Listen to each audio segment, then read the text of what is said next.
going on, y'all? Welcome to Hiphopcitizen Podcast, Friday Night Live, Dialect 718. Yo, Dawan the Mac is here. You know it, baby. Architect Sevens here. ¿Qué pasó? What's going on, fellas? It's chilling, man. Episode 26, baby. Congratulations. 6 months at it, baby. Yeah, that's what's up, man. Shout out to everybody in the chat.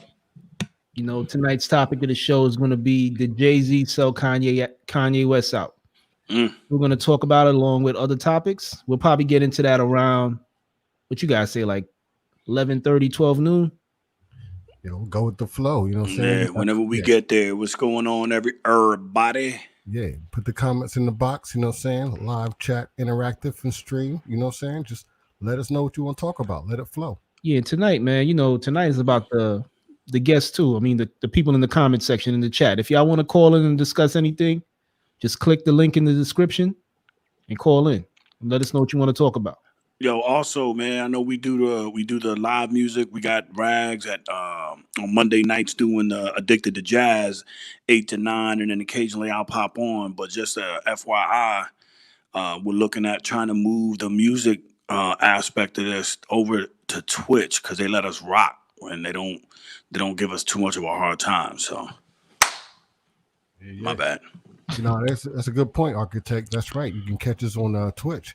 And also, don't forget to check out hiphopcitizen.com. The top 10 independent hip-hop videos right there. And also our Hip Hop Citizen reports. What you got, Dialect? Bring it up. Man, so what we're going to start off with is hip-hop anniversaries. All right, let's get into it. Let's jump right into that. So the first anniversary we have is actually an album. MC Lyte celebrates the release of a second album that was released, I'm going to say probably 1990. So this is MC Lyte, Eyes on This. Oh, yeah. Even more classic than that album was the hairstyle. But, one of the things I like about this album, I think, was, is this the one that I Am the Light? Nah, I think this is actually the one after that. See? So the joints on this is Cappuccino. Cha cha cha. Cha cha. I was gonna say that. I'll save that one for last. Stop, look, listen. Stop, look, listen. But cha cha cha, man. That was a hard ass song right there, man. Yeah, I remember the dancers in that joint getting off. The beat was crazy because when the hook came on, the beat was like, it was that loud sample. I think Jay-Z used it, on that song he did with Foxy Brown and Babyface Sunshine. But then with the lyrics, the beat got more smooth. But she held her own on that joint, man. Yeah, that joint was hot. Yeah, man. Shout out to MC Lyte, Brooklyn's own. Next album celebrating a anniversary. I believe this was released in, was that 1994? Notorious B.I.G., the late Notorious B.I.G., Ready to Die. His debut album. Everybody know this one. You better know this one. You're not a fan of hip hop if you don't know this one. Especially in the last millennium. Yo, honestly, man, this album was the one that I was really on. The second one, he had some dope stuff there, but not much in my lane. It started, and that when they started going towards the jigginess. What? Yeah, the bangers on this was what? Juicy, One More Chance. You gotta be kidding me. Big Papa. Yeah, man. I remember being in New York when this was banging in the streets. Shout out to my family out there in Queens, man. I lost my voice, but everyone was dumping this. Everybody. I mean, you couldn't even open up your window on a hot summer night without hearing people banging this one in the streets. Oh, of course. I mean, for real, pretty much that whole album. Yeah. Oh, yeah, like ES said, he played it 1,000 times, 10,000 times. Shout out to ES, man. Where you coming from? Where you calling in from? Yeah, my favorite joints on this wasn't even the ones that have videos, man. Was Agreed. See, he said the same thing. Ready to Die. Yeah, the joint with Method Man. I think it was called The What. That was a hot joint. Yeah. The one Suicidal Thoughts that was produced by Lord Finesse. Yeah. That joint was hard, man. Anything Lord Finesse produced got to be all right. Oh, yeah, and I can't forget Unbelievable, man, by Pete Rock. Yeah. That was a banger. Yeah. Dope album. Warning. Oh yeah, Warning. Oh yeah. Yeah, give me the loot. Give me the loot. Yeah. One, I forgot. Who the fuck is In the morning. this? Paging me at 5:46 in the morning, crack of dawning. You know, I was loving this. I lived in VA at the time, so don't forget the pounds I left down in Georgetown. Even heard you got half of Virginia locked down. What?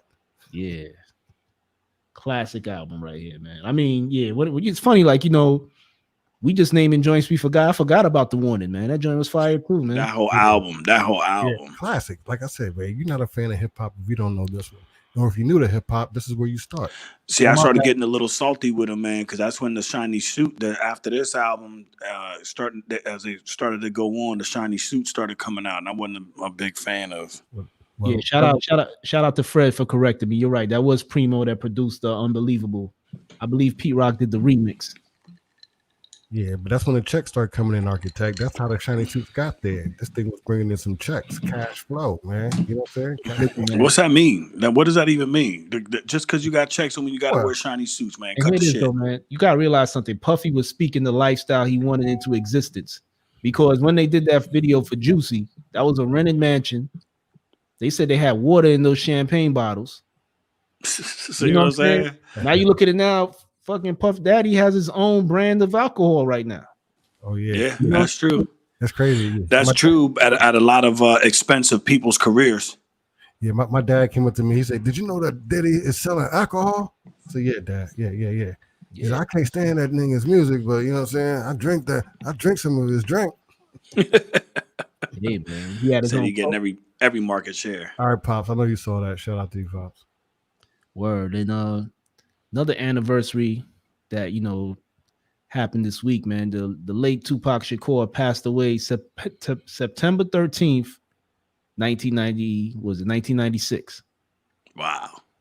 Yeah, man. R.I.P. to Tupac, man. Do you guys remember what y'all were doing when I know I was with Don Juan when this happened. I was gonna say, yeah, man. It was right after the fight. Yeah, it was the Howard versus Hampton game. Yeah, and the Tyson fight, of course. It was a lit night that night, man. That was so crazy, man. And then you barely go to bed. Which fight was that at Tyson's? I can't remember because we was at a football game. It was like a big game. It was the battle of the Google that. Yeah. I never forget who told me that too, man. A kid banged on my door, man. You know what I'm saying? And I was like, "Yo, why?" He said, "Tupac dead." And shout out to West, man. You know who you are, man. Oh, who's that? The doctor. Oh yeah, okay. Oh, okay. It was Bruce Seldon. That was the one when Bruce Seldon pretended like he got hit and went to the ground.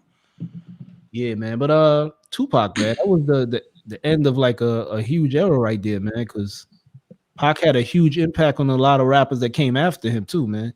Hey, you know what? You make a good point, Like, can you imagine what a 2020 Tupac would be doing today? Where do you think he'd be standing on the front lines of this hands up, don't shoot, and all that stuff? I don't like doing those what if situations because Chris Rock brought up a good point. Chris Rock was like he could have been a revolutionary, an Oscar winner, or he could have been kicking Jill Scott down a flight of stairs in a Tyler Perry movie. or he could have been doing. It's not an insult. It's like you really don't know. Yeah, he could have been Dr. Dre getting that $1 billion check from Apple first. You know what I'm saying? It's almost it's unbelievable. I don't know, man. I believe everybody plays a role and has a piece, and the universe don't make mistakes. Yeah. What did Pac say? He says, "I may not change the mind, but I'm gonna inspire the mind to change the world." Like I gotta say this though, man. Definitely, man. What I liked about Tupac, man, he was able to touch like every subgenre of hip hop, from the hardcore gangster stuff, from the conscious stuff, to the underground stuff, to the stuff with the chicks, the stuff for the strippers. Tupac had every song for everybody. That's the truth. That was the type of artist he was, man. And I think he was more aware than a lot of people gave him credit. Of course, the media had him like all thugged out, thug life. But when you listen to what he was saying, when he would go on those rants, he wasn't saying nothing that was crazy. Yeah, and I remember when I first saw Tupac, man, I said this guy's gonna be a star. I remember it was on the Digital Underground joint, same song. Yeah. He's like, I clown around when I hang around with the underground. Girls used to frown, say I'm down when I come around. I was like, okay, this guy got a little flow, man. Yeah, and then after that, he came out with that album. What was it, Tupacalypse Now? I don't want to be wrong. And then he had that joint Trapped on it. I thought that was dope. Nah, my joint was When the Homies Call. Yeah, that was hard. Brendan, that was my jam right there. I get around. Saying that we cousins, knowing that we wasn't. Tupac Shout out to had bangers. Sitho. Yeah. Sitho. Then after that, I think right in the middle of that, he did Juice. Right in between his Digital Underground days and right before he put out his first album, he went and filmed Juice. I feel you, Frederick. Yeah, nah, man. I think again, man, it's wild because I'm trying to tell you. he was so everywhere with it. Innovator.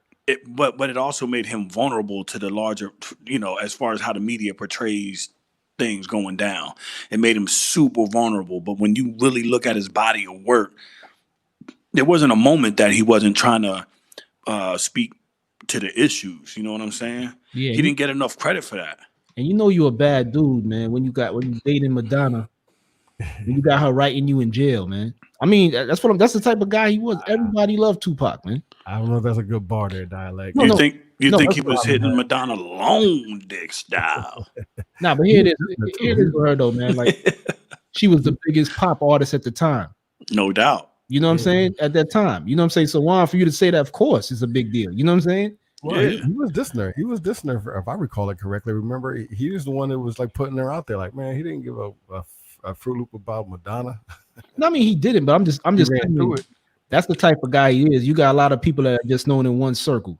Yeah, but they were showing a letter, right, that he wrote to her, and he was actually kind of being cordial with her. Like, look, this won't work because of who I am and who you, all that, Exactly. Yeah, he was turning her down. That's what I'm saying. He was like, but he wasn't disrespectful. Yeah, I was just saying that to say the type of person Tupac was. He wasn't just known in hip hop circles. Tupac was known throughout many circles, and he was good at everything he did. Even when he acted, you saw an actor. You didn't see Tupac. Hey, listen, not many people can say they died after they passed and they releasing fucking 4 and 5 albums after. Another thing, you know what I'm saying? His body it wasn't remixes. It was like all new shit. Yeah, his body of work is more than some rappers that are still alive and breathing right now. No doubt. Yeah. And probably got some shit still tucked away in the stash. Word. R.I.P. to Tupac, man. And remember, he was a young guy, too. I think, he passed away at 26 or 27? Exactly, man. Exactly. Man. So that's my man. Hey, what's up with this big head? Yeah. Unique, a.k.a. ODB, second album. Old Dirty Bastard, N-word, please. That's my man right there. I don't remember seeing his album cover, but that's just dope. The joint on this I remember, man. I'll be honest with you, is the joint he did with Khalees, man. I got the money where he kind of redid the Dolomite video. The Hey Dirty. Yeah. You're right. Yeah, man. This was actually his final album, because I think he died before he was able to put out any music with Rockefeller. See, and apparently his son was fighting to get some stuff that was recorded that was never released that they still holding on to. Yeah, man. And hip hop legend right here, man. You know, cousin of the RZA and the GZA, one of the founding members of Wu-Tang Clan. You know. Yeah, that's my man right there. Neptune's laced it, says Eddie. I feel you, Eddie. Yeah, that was sad when you heard ODB died, man. Another young person that died young too. I think he was like 35 when he passed, right? It's all too often, man. All too often in this game. Next album, a single celebrating anniversary, Sugar Hill Gang released Rapper's Delight, which is said to be the first hip-hop album or single ever released. No, it's actually the second, right? Because something else was released before this, but this was the one that became popular. I heard Fatback Band. From what I'm understanding, they were saying Fatback Band was the first. Yeah, in the chat room, if y'all know the first hip-hop album released, let us know in the comments. But I don't think it was Sugar Hill Gang. I think they went like number 2.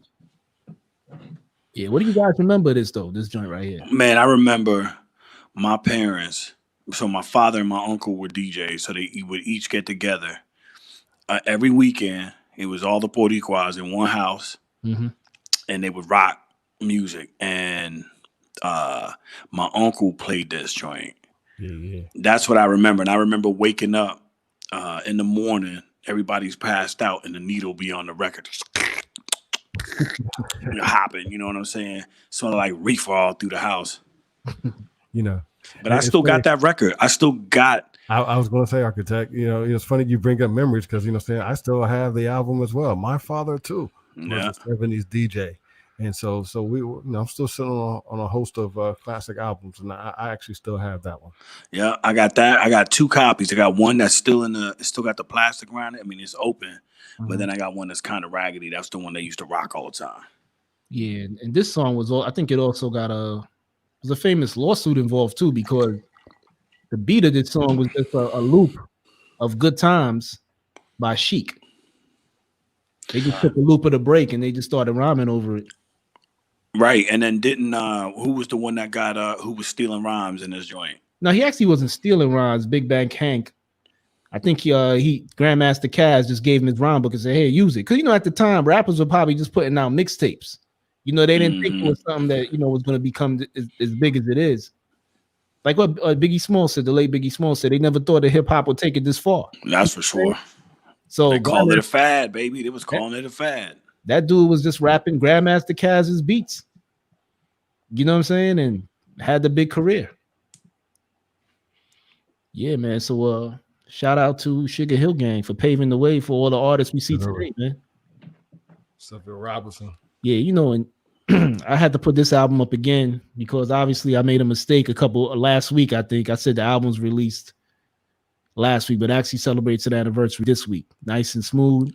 Yeah. Everything changed. Look at the tassels on that jacket, boy. He got the tassels on that joint. Yeah. Look at that sunset. Never understood tassels, man, but hey, they was rocking them joints back in the days, man. Soul Sonic Force, all them cats, Cowboy, all of them was rocking that. Word. Okay, that's it for hip hop anniversaries this week. So now we about to jump into birthdays. Okay. Should be a good one. First birthday we have Busy Bone of the legendary crew from Juan Mac's hometown or home state. That's right. Cleveland, Ohio. Yeah, 1/5 of Bone Thugs and Harmony. Busy Bone. Buckeyes out there, they know what's up. Yeah, what do you guys remember about this group though, man? Busy Bone in particular. I remember every time when they would get played and it was like bum bum bum bum, I'd be like no and turn it. That's what I remember. I was not a big fan of Bone Thugs and Harmony ever. And I mean, I know they changed the landscape. They did their thing, came from Ohio, all that, but it wasn't my thing. I'll be honest with you, I was highly intrigued, man. I think the first joint they came out with was Thuggish Ruggish Bone.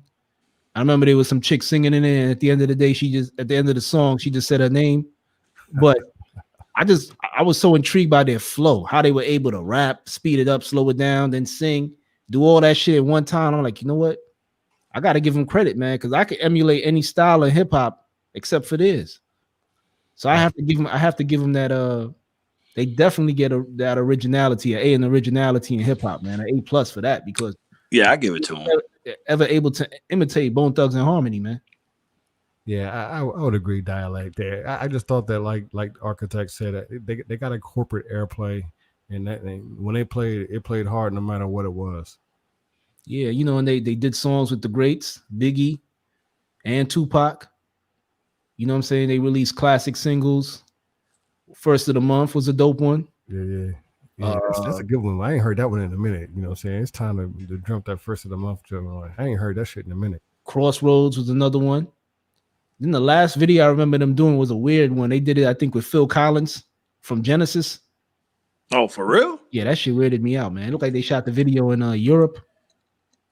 Probably did. Shit was dope, though. Shit was dope, man. With Phil Collins, huh? Yeah, Phil Collins was in Europe. So, and what I got to say about every member of Bone Thugs and Harmony, all these cats was legitimate MCs, man. So I'll challenge you on that dialect. Aren't we supposed to see a 3-6 Mafia and Bone Thugs and Harmony versus battle? Why hasn't that happened yet? We keep getting hit up. Oh yeah, they were supposed to do it and they stopped. Remember, they got on and was like, we're gonna take it to a bigger platform. They never made that happen, huh? I'm a hold judgment until they come to the table to the versus battle. What's up, Bone Thugs, Busy Bones, all your crazy bones? What's up? I think we need to ask this guy. Not 2 Chainz, but somebody else. 2 Chainz did do a versus battle, but 2 Chainz celebrates a birthday. The artist formerly known as TT Boy from Disturbing the Peace. Right, I was about to say he ran with Luda. Yo, you know what, man? I didn't give him enough credit until when he got on that joint with De La. Oh, He was on a joint with De La Soul on that album that De La Soul did, the last joint that they did. And I was like, okay. And then I went back and listened to a few. I said, all right, so he really can spit. He just caters to, whatever he's trying to sell. Yo, okay. I gotta say, man, I'm gonna give a shout out to 2 Chainz. I was in Dallas, Texas, and went to a concert, and my man gave a concert, and he noticed that there was a 6-year-old child in the concert at 1:00 in the morning. He stopped the show, and he told the parent, he said, "Listen, you know what I'm saying? In about 30 seconds, it's about to get real ready in here. You know what I'm saying? You can go to the bathroom or whatever. But if I had a kid your age, he wouldn't be here at my show." So I actually felt for. What up, Sean? What up, Orlando? I thought 2 Chainz is a brilliant mind, man. Shout out to 2 Chainz. He's a much smarter guy than he's a rapper. Bone Thugs and Do or Die. Do or Die. That's them cats from Chicago. Shout out to Sean P. Shout out to Lando Williams. Well, welcome to Baltimore. Shout out to B More. If I'm not mistaken, Do or Die. That's the people that did that song with Twister. I forgot that joint, man. Man, I'm not gonna lie, man. There was a certain space and time, man, where it was all East Coast, and if it wasn't NY, you was one of them cats. Oh yeah, totally. I'm not even gonna front. And you lived in VA. Yeah, well, my family's my bloodline's from NY, so I'm gonna stick with the roots. You know what I mean? Shout out to I-95. You see, I changed that mindset because I did eventually. When I heard like Souls of Mischief, Del the Funky Homo Sapien, and Rascaz and Saphir, I was like, yo, it didn't really matter where you was from, because dudes had lyrics outside of New York, man. Common, no doubt, but that took time. No, I mean, that was instant for me though when I heard Common and Souls of Mischief. I was hooked. Yeah, I'm not gonna say that there wasn't a select few that I went out of my box for, but for the most part, I don't know, man. DITC and all that had me stuck. But this is what gets me, Architect. Dialect. Oftentimes we go back and forth with this, but I tell you all the time, you have a great memory, but you seem to forget back then New Yorkers didn't like anybody outside of New York. Now that is not true. You say it's not true, but I will beg to differ. A lot of New York cats. That's not true. How did Ice Cube do his thing solo? Here it is, man. New York, the rappers they were sampling R&B artists from all over the country. You know what I'm saying? They just had their little New York style, but look, New York, is because you have to blame the radio stations, not the MCs. That's facts. Radio stations. That's facts. If you remember, there was a song with All in the Same Gang. Who was the guy next to Ice-T when he did his verse? Lord Finesse. Yeah. You know what I'm saying? So it was always cats showing the West Coast love. I think Fat Joe was down with Kid Frost, who's from the West Coast. Yeah. So there was always love. Just because the media was showing you one thing doesn't mean they wasn't New Yorkers didn't have love for like West Coast artists or down South artists. I don't know, man. Like I said, I was only a couple hours away from New York, man, so it wasn't too far away. Yeah, but this was the guy I said we need to ask about that Bone Thugs versus 3-6 Mafia. Swizz Beatz celebrates a birthday this week. Okay. I'm not gonna lie to you, man. Dope producer, but it took him a while to grow on me. Pause. I felt like when he first came out, though, all his beats sounded the same to me. It wasn't until like after he stopped doing a lot of Rough Rider stuff that I started to appreciate his production style. Yeah. For you guys. I think it's more about the style of the MC that got on the beat for me. That sold his beat to me, because a lot of that stuff was very plain. And not that you need much, because sometimes less is more when you're talking about lyrics. But I think whatever that beat was, who accompanied that beat made a big deal. Look, I'll be honest with you guys. I got a confession. I was never a fan of Swizz Beatz, but I'm a big fan of his IG. You see my man's house, he be roller skating with a big wine glass. Yo, I'm a fan of the lifestyle. Shout out to Swizz. Yeah, man. I mean, shout out to him. When he did the joint with for Nori, I think it was on the God's Favorite album, and it was a joint called Nah I Mean You Heard. Yeah. Yes, at 100% Rough Riders era was Tinkerbell Casio joints. Yeah, that's how I felt, man. Like, that's facts. Yeah. It's like, if you was freestyling in a cypher and one of those Eve joints came on that Swizz did you be like, yo, you got another beat? It was a hot beat, and then he hit like 5 high keys. It was dope back then, though. And then because you were scared of Rough Riders, you had to go like this. Yo, that shit is hot, but like I want to get another beat though. Or DMX will growl at you. And then sometimes, you know, some of the joints you like that you thought was Swizz, like they be like, yo, that joint Jigga did, Jigga. Yeah. And then somebody hit you like, nah, Irv Gotti produced that joint. You're like, oh man, my bad. Yeah, man. But like I said, you know, after a while, Swizz started to grow on me, man. That, like the beats he started to do later in his career, I loved it. Those drums was crazy. The way he was chopping up those samples. I think he kind of got into his own after he dropped that little Casio style that he had going on early in the day. I tell you who's a good matchup with him, though, at least these days, is Busta. Busta over some Swizz beats is crazy. It fits perfect. And you know when I knew Swizz had bangers? When they first did the original producer battle, when it was Swizz Beats versus Just Blaze. I was like, yo, Just Blaze is going to kill him.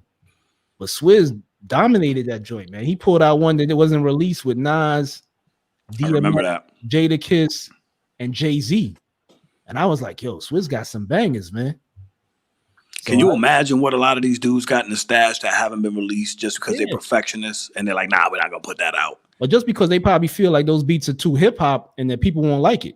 You know what I'm saying? I think those are the joints they need to release. As we get into later, we're going to find out, man, some of those guys, that's a strategy. They got contracts for those unwritten albums. They saved that shit for the lost tapes. We'll get into that later. Yeah, even though I'm saying what I'm saying about Swizz's earlier stuff, man, like later on in his career, he actually became one of my favorite producers because he evolved with his style. You know what I'm saying? Yeah, I wouldn't say he became a favorite. I say he definitely got respect, but concur. Just off of versatility, like the shit he started to do with Cassidy when Cassidy came out. I saw a lot of improvement in his production. But I think again, man, for me, it was more like whatever MC was on top of the track. I agree. Whatever they was spitting like helped. Yeah, like Jay-Z on a Swizz beat, Money Cash Hoes, like fire. DMX Swizz beat, fire. Right. Yeah, I know what you mean. And again, I'm a lyrics guy anyway, so that you know that's a biased approach from me. But let me let one of y'all take this. See if y'all know who this is. I couldn't tell you. Come on, man. Live at the Barbecue. I'm not hit by like. Is that Akinelli? Yeah. Oh, what? Yo, he was stupid young in that picture. Put it in your mouth. Oh shit. Yeah, I ain't seen. Yo, you know, I gotta hear him talk. You know, so I could have told you it was Akinelli if I heard him talk. Yeah, Queens MC, I believe Akinelli first made his introduction into the game when he jumped on the Posse Cut with a Young Nasty Nas when he jumped on our Live at the Barbecue on the Main Source album. Mm-hmm. Wait a minute, yo, they were making that comparison because the old heads bitching about WAP, the Cardi B joint. Yeah, and so I brought it up. I'm like, yo, come on, man. Like, don't get me wrong, I'm not into the song, but like, don't shit on them when we had put it in your mouth. Like, we still had some, we had some wild shit too, man. Come on now. I agree, Architect. I think Akinelli has one of the most profound lyrical song out there of all time. I don't know, because then you talk about 2 Live Crew. We want some pussy. Yeah, face down, ass up. Like, come on, bro. We had our bullshit too. Come on. They had you dancing though. Everyone was dancing and put it in your mouth, and that was an underground hit. That's one of them joints that was like underground. No radio play, but a hit. Then I had to give it to like dudes like Akinelli and Kool Keith and also like Cage and Mighty My, because they were doing like porno rap, but they were like lyrical MCs. Right. Like, you know, you had, like I said, Dr. Octagon. And Necro was doing that too, right? He was doing that wild shit. He was doing more sadistic stuff. Like he was taking LL Cool J, I Need Love. He had I Need Drugs. Had his uncle in there shooting up heroin and shit. But he had a lot of sex oriented shit too. Yeah. But I know Cage and Mr. Eon had smut peddlers. Yeah. You know what I'm saying? So they were doing like that porno rap, but it was more like lyrical. So Akinelli was famous for that, but still a dope MC, man. He had them one-liners.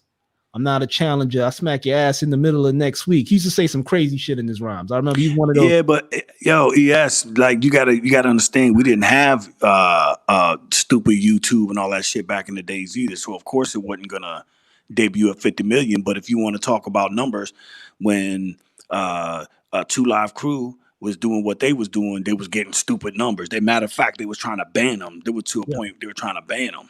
And let's not forget the joint he did with Complexion. That was a radio hit, man. It was called F Me for Free, but he changed it to Love Me for Free when he had Complexion singing the hook. Oh yeah, That that's was a right. hard joint too. You didn't catch no pause there, dialect. What I said, what? Hey, Come on, that was the title of the song, quote Say- unquote. say. That was the title. Come on, Juan, be mature, man. Yeah, be secure in your fucking manhood already. Next birthday, I'm gonna give this one to y'all, man. Who's this right here? Fuck, I don't know. From Crazy Ass Queens, you know what I'm saying? Mike Geronimo, man. Yeah, hey, yo, what happened? Because remember his first joint was off the it was so dope, and then he went way left field. The second album was like way left field. Did he like get a big grip of money and then experimented or some shit? Here's what I think happened. I know when the first album came out, it was more of like, it was the mid 90s where lyrical MCs were still getting love. So the first album was like a lyrical album. I think a lot of that was produced by Irv Gotti at the time. That He shit was was by the name of fire. Top Dog. He was like Top Dog Production or something. I know he produced the joint It's Real that had the Denise Williams sample. Mm-hmm. Then he had Master IC. He had some hot joints on that album. I actually had the cassette tape. Then the second album, I remember the album because the cassette was shaped like a cigarette box. But I think at that time he got Puffy involved. He got the Hitman involved. See, So he had a shiny suit joint in there. So he tried to come out a little different. But I think Puffy fucked up so many careers. I think the biggest error this dude made, man, was not staying with Irv Gotti. Because I think he didn't see, because he was one of the first artists working with Irv Gotti. I think had he had stayed and been a Murder Inc. artist, he would have had a bigger career. What do you guys think? I can agree to that. So I wasn't a big fan of Mike Geronimo, but I thought was he connected to Main Source? No, not him. Yeah, so I wasn't a big fan of. No, it was Mike Geronimo was a dude from Flushing, Queens. I know he ran with another cat by the name of Royal Flush. Oh yeah, who had a dope first album too, Iced Out Medallions. And I know Irv Gotti was doing Mike Geronimo's production in the early ons. And in the second album, Mike Geronimo, I think he had Irv Gotti and some of Puff Daddy's Hitmen, but he was doing joints like Nothing Move But the Money, where he was dancing and all that shit. Yep, told you. Like Puffy brought them fucking puffy suits, man. Started getting jiggy. But I think if Mike Geronimo had said, "Yo, let me just go to my man Irv Gotti and sign this deal with Murder Inc.," he would have had some hits because he had a dope voice, a dope flow. Dude was a legitimate MC. No, exactly. That's what I'm saying. The first album, everybody was like, "Oh shit." Yeah. And then the second album, everybody's like, "What the fuck? What happened?" Yeah, like I said, I think he was on par with like an OC, an AG, or even just ramming one of them crews or something because the dude had potential. Yeah, that's wild, man. So is this a movie pick or what's wrong with him here? You know what it is, man? Here, let me explain when I get pictures. I go by the resolution. Google Images, man, they got them joints 300 by 200. I don't want that in fuzzy. Right. So this was the joint I could find, okay? You want that high-end shit. Yeah. I know he looked like an older like Sadat X in this joint. You know what I'm saying? But this is the only joint I could find. Next cat celebrating a birthday. I know you Who's guys. that? I don't know you. I know y'all don't know who this is. Let me just say this is Nasir Jones, aka Nas, celebrates a birthday this week. Turns 47. 47. And him, just like Akinelli, had his big debut on Live at the Barbecue on the Main Source Breaking Adams album. Man, I'll never forget that his first album, man, Illmatic. Mm-hmm. And it was me and my homeboy Bobby Woodson. I'm gonna say his name, and it was Bill Moppin. And we, of course, at that time we were had a little smoking habit, and we got a 50 box of blunts and an ounce of weed, and I had just gotten my car. Are you dropping governments? Huh? It was back in the days. We was kids, man. That dude used to launder the money. Bill mopping, he was mopping Bill. We of course we go down, and I had just gotten the whip, but the tape got stuck. The Illmatic got stuck in the cassette. We couldn't get it out. But in hindsight, of course, we was pissed because we couldn't put nothing else in. But now that I'm older, I'm like, you could not have been with a cassette stuck in your tape deck. There couldn't have been a better cassette. Hey, architect, I actually had experience of actually meeting Nas at Howard University's campus during Howard Homecoming. Standing next to AZ, a bunch of girls asked me if I take a picture of her with Nas. I said, sure. And so there's my Nas experience. Well, architect, it's funny you bring up that story, but do you remember Nas on New York State of Mind? He actually warned you about that. He said, I'm the smooth criminal on beat breaks. Don't put me in your deck if you're cheating. It didn't eat it though. It just Yeah, got stuck. If you knew your tape deck was fucked up, you wasn't supposed to put a Nas. Bro, I didn't know. I had just got the whip, but I ended up getting it out, and I didn't have to use the pencil and unscrew the screws at the top and take the pencil and try to get it all. It was still in good shape. It was just stuck in the joint. Yeah, I like to bring up Nas when people always talk about Eminem and his lyrics that he brings up for shock value. I'm like, yo, Nas was one of the first cats to start doing that in a tasteful manner. Like when he had the joint Verbal Assassin, the architect pleases. When I was 12, I went to hell for snuffing Jesus. Come on, man. Like, that whole album. Look, every single song, the placement of the song. Like, I'll say this. Yeah. Like, a lot of people throw classic around, but when you listen to that album, every song and the placement of the song, the production, impeccable. To me, one of the best albums ever in hip hop ever, and nobody will ever change my mind. And Nas knows how to drop a punchline. You know what I'm saying? This is Nas, kid. You know how it runs. I'm waving automatic guns at nuns, sticking up preachers in the church. I'm a stone crook, serial killer who works by the phone book. You got to say to yourself, like, yo, nobody was doing that at that time, man. The pictures were vivid, so vivid. And Nas was intellectual. He talked about putting stuff in Lloyd's of London. I'm thinking like, yo, cats don't know nothing about Lloyd's of London, one of the largest insurance companies in the world. So and the guy was actually deep, saying no doubt about it. And the thing is, like, off of those little features that he did on Back to the Grill Again, Live at the Barbecue, then I think Halftime was a single on Zebrahead soundtrack. It had you patiently waiting for him to drop that album. And that's one album that you got to say when it was released, it didn't disappoint. From cover to cover, the shit was dope. Yo, Halftime? Come on, bro. Yeah. Still in rotation. Represents had the Michael Jackson sample. Come on, man. That whole album. It ain't hard One to tell. Love. Come on. Hey, Eddie, man. Yo, represents that. That's my theme music, dog. So I wake up to that shit. And what's funny is like when you go back and listen to it as an adult, when he says vocals will squeeze Glock, some CZs drop, though they need not to sneak. My poet, I didn't catch that as a kid. He said, y'all was born. I shot my way out my mom Dukes. Come on, bro. New York State of Mind. It's like when you heard that beat, you're like, yo, you already knew. One love. But then again, it's the who's who. And that's also when I found out that Q-Tip was making bangers. Yeah, and then he had one feature on that album, AZ from Brooklyn. AZ, that's what I'm saying. AZ held his own on that joint, man. Like I said, AZ and Nas, man. My favorite line from One Love was, "Sorry, kids, I know shit's rough for doing your bid. Why ain't you cops clean? Should have ran to my crib." Oh man, that shit was heartfelt. He told the whole story. He painted the whole picture for his homeboy behind the bars. Crazy. That shit was dope. And Nas just had like I said, the placement of his lyrics, man, the compound rhymes and everything. Yo, Jeff, no way. Whoever said it was written this week is bugging. Straight up. Yeah, I ain't never heard that. Come on, man. What was the first joint to open up that album? The Message? Fake thug, no love. You get the slug. CB4 gusto. Your luck low. Didn't know till I was drunk though. I'm like, there's no way that shit is weak, man. That is true. MC Search had something to do with Nas's I guess spotlight, right? The MC Surge has something to do with getting Nas, not getting Nas the whack record deal. Because Nas went to Surge because some local cats offered him a deal. And Nas was like, yo, you can't take this deal. Surge said, Nas, you can't take this deal. So Surge went around to Def Jam and Russell Simmons said, nah, I don't want to sign him. He sound like Rakim. Rakim don't sell no records. No, he said he sound like G-Rap. And he said G-Rap don't sell no records. So then Columbia gave him the big deal.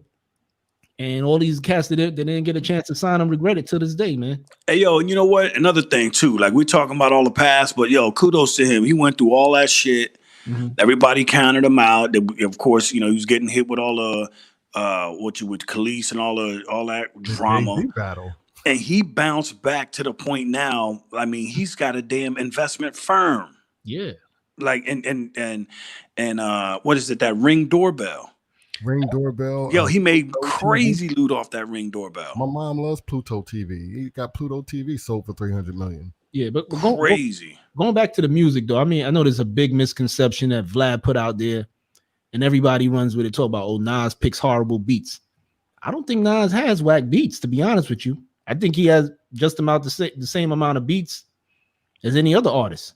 Hey, look, man, it can't always be perfect. Yeah, correct. You know what I'm saying? But the one thing I have to say is, from a rhyme perspective, he's consistent. Correct. And again, I'm a lyric head, so I'm always gonna stand by the lyrics before anything. What I'm trying to say is, other rappers other than Nas, I'm pretty sure if they put out an album with 13 joints, you probably like about 5 songs. Right. Nas ain't any different from those artists. So I don't know why people say he picks bad beats. I think he picks the same type of beats as any other artist. I just like to say that he dropped that album that got bootleg. Nas will drop an album and the shit will leak. You know what I'm saying? The whole world will have it before the release date. That's how you know you flaming hot, man. Project Windows was one of my favorite cuts, but it was unreleased. And then the lost tapes. Then you guys mentioned that he got counted out after his divorce, but don't forget, it was a time when he was counting out when Jay-Z came at him with the takeover. Everybody thought Nas was down for the count. Yeah. He came back with one of the greatest diss songs in the world, to the point where the title of the song is what people say when they destroy another MC. Right. You know what I'm saying? To the point where Jay-Z had to respect him. And look, I'm gonna have to say, like, I slept on the newest album, his newest joint, and I'm the type, I gotta listen to it like 3-4 times before I can make my assessment. But that album is dope, man. It's grown. He's hitting real issues. And hey, if there's a GOAT for somebody to have, Sean, that would be one. I could not knock you. Hey, man, yes, God MC, Papa, for real. Yeah, man. Shout out to Nas, man. You know, he's still putting out music. I think now too, he's a CEO of his own label.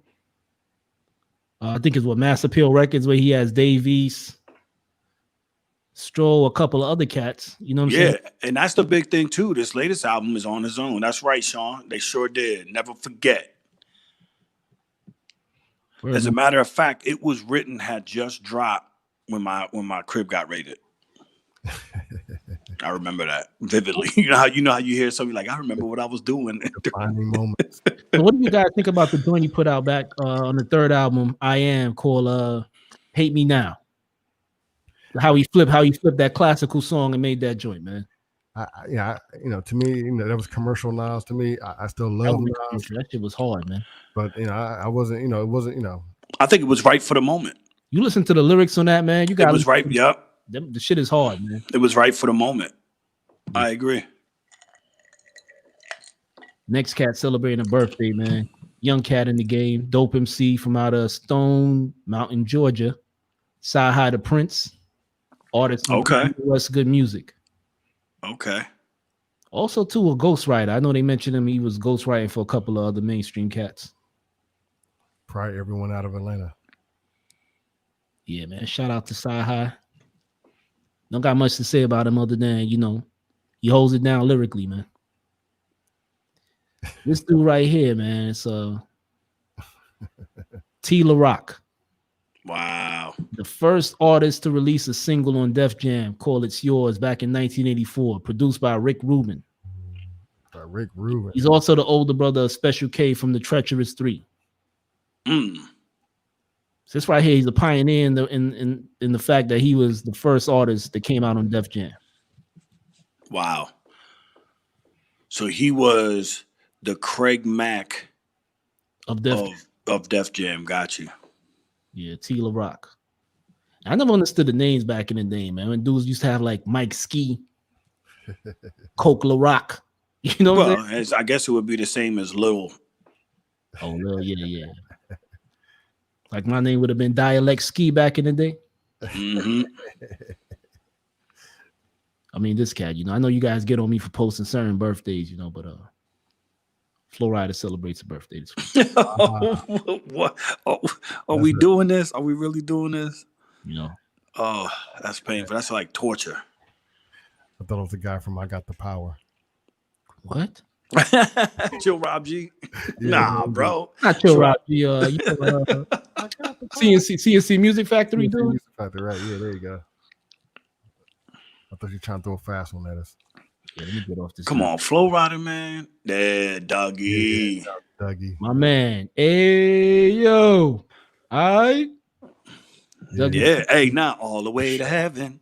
7 heaven. Yo, that album, boy. What? The show's a classic, dog. Get You know, fresh crew. You know what my joint was, man, that people don't talk about? Keep rising to the top. Oh, I man. wanted this to be spoken, something more than any other feeling that you felt before. I don't know. He had that one line, try to diss me and I'll give you a token. I'm like, shit. That shit man. He's like, take that token and go home, man. Keep rising to the top. How you gonna stop the show? You know what I'm saying? 6 minutes. 6 minutes. And then Dougie had this dance where I think them cats came out the song Teach Me How to Dougie, where he would just wipe his head.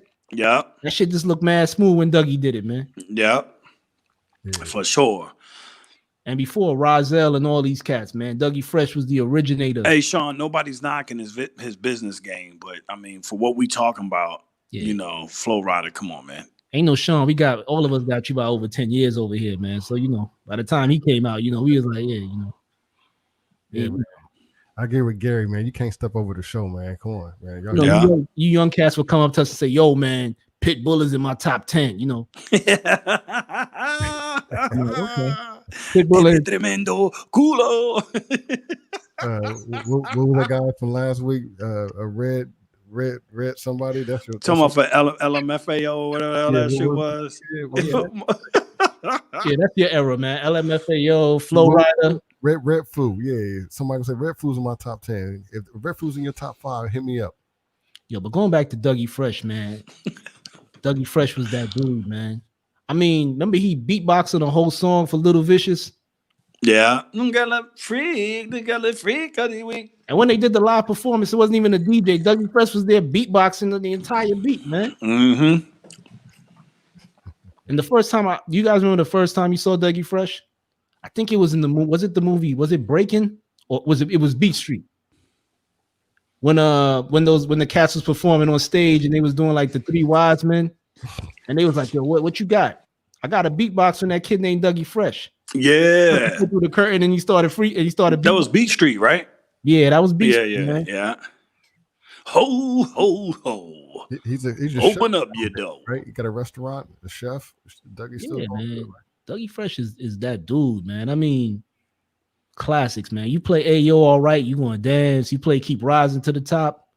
Damn, man. Now you got me thinking about Beat Street. If I ever did look up and get a treat, there was never anything under it for me. Yeah, you remember Beat Street with my man Ramo and Spit when Spit. Yeah, Ramo. Spit just used to go around writing spit on people's tags. Oh shit! It was a supervillain, a hip hop supervillain, man. Mm-hmm. To the point where he electrified poor Ramo on some raiding shit, man. That shit was crazy, bro. Fatality. Yeah, man. So shout out to Dougie Fresh, man. Hip hop legend. Yep, the Santa rap. That's right, Gary Szynski. Oh, the Troll Master. Next up, before the Yada Mean podcast, before his DJ Vlad interviews where he goes at Eminem, this man right here, man, was a part of the legendary group Brand Nubian. Mm-hmm. Lord Jamar. I don't care what nobody say. I know he's not a fan of Eminem's, but I'm a fan of his, man. Anything he put out, man, when he was with Puba, when he was without Puba. Oh yeah, for sure. Those albums, man, classic albums for me, man. For sure. Yeah, I'm not too much of an M fan either. I know you cats, man. Anytime watch the numbers, the number's gonna drop. You dudes could be talking some straight up business, man. All for one, come on the radio, man. You're gonna stop what you're doing to listen to that shit, man, or at least not. I look, Brand Nubian as a group, man. Brand Nubian was to me, Brand Nubian was they was hot. Say it. What were they? Come on, Don Juan. Hey, man.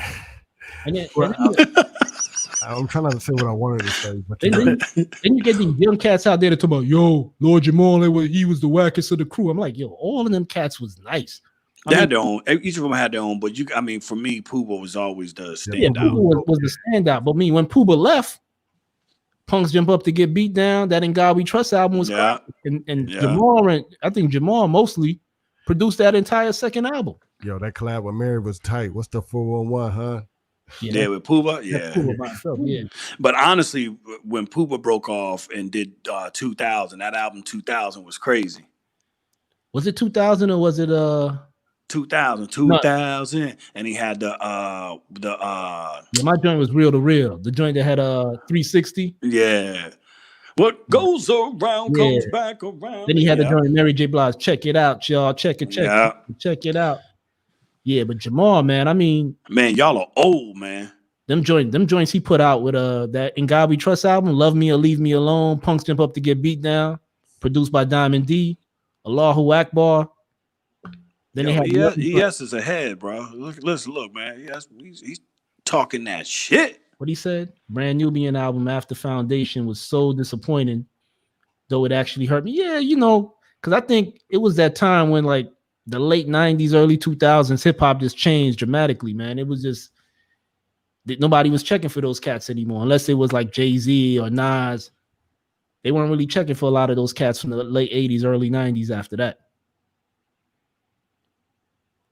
Yeah, man. But I mean, shout out to Jamal, man. I think, they left their mark on hip hop, man. I just hope that, that light never diminishes. You know what I'm saying? Like older heads like us still keep singing their praises, But man, there's a lot of young heads that's in the game, man. It's in good hands, man. I be in those chat rooms, man. These dudes be trying to talk to me like they know hip hop. They be like, yeah, but dialect, you got to understand. Lord Jamal was the wackest of his crew. His lyrics, I'm like, yo, Lord Jamal had lyrics. Man. That's all. I mean, he wasn't spitting no whack shit just because you. That's all opinion, man.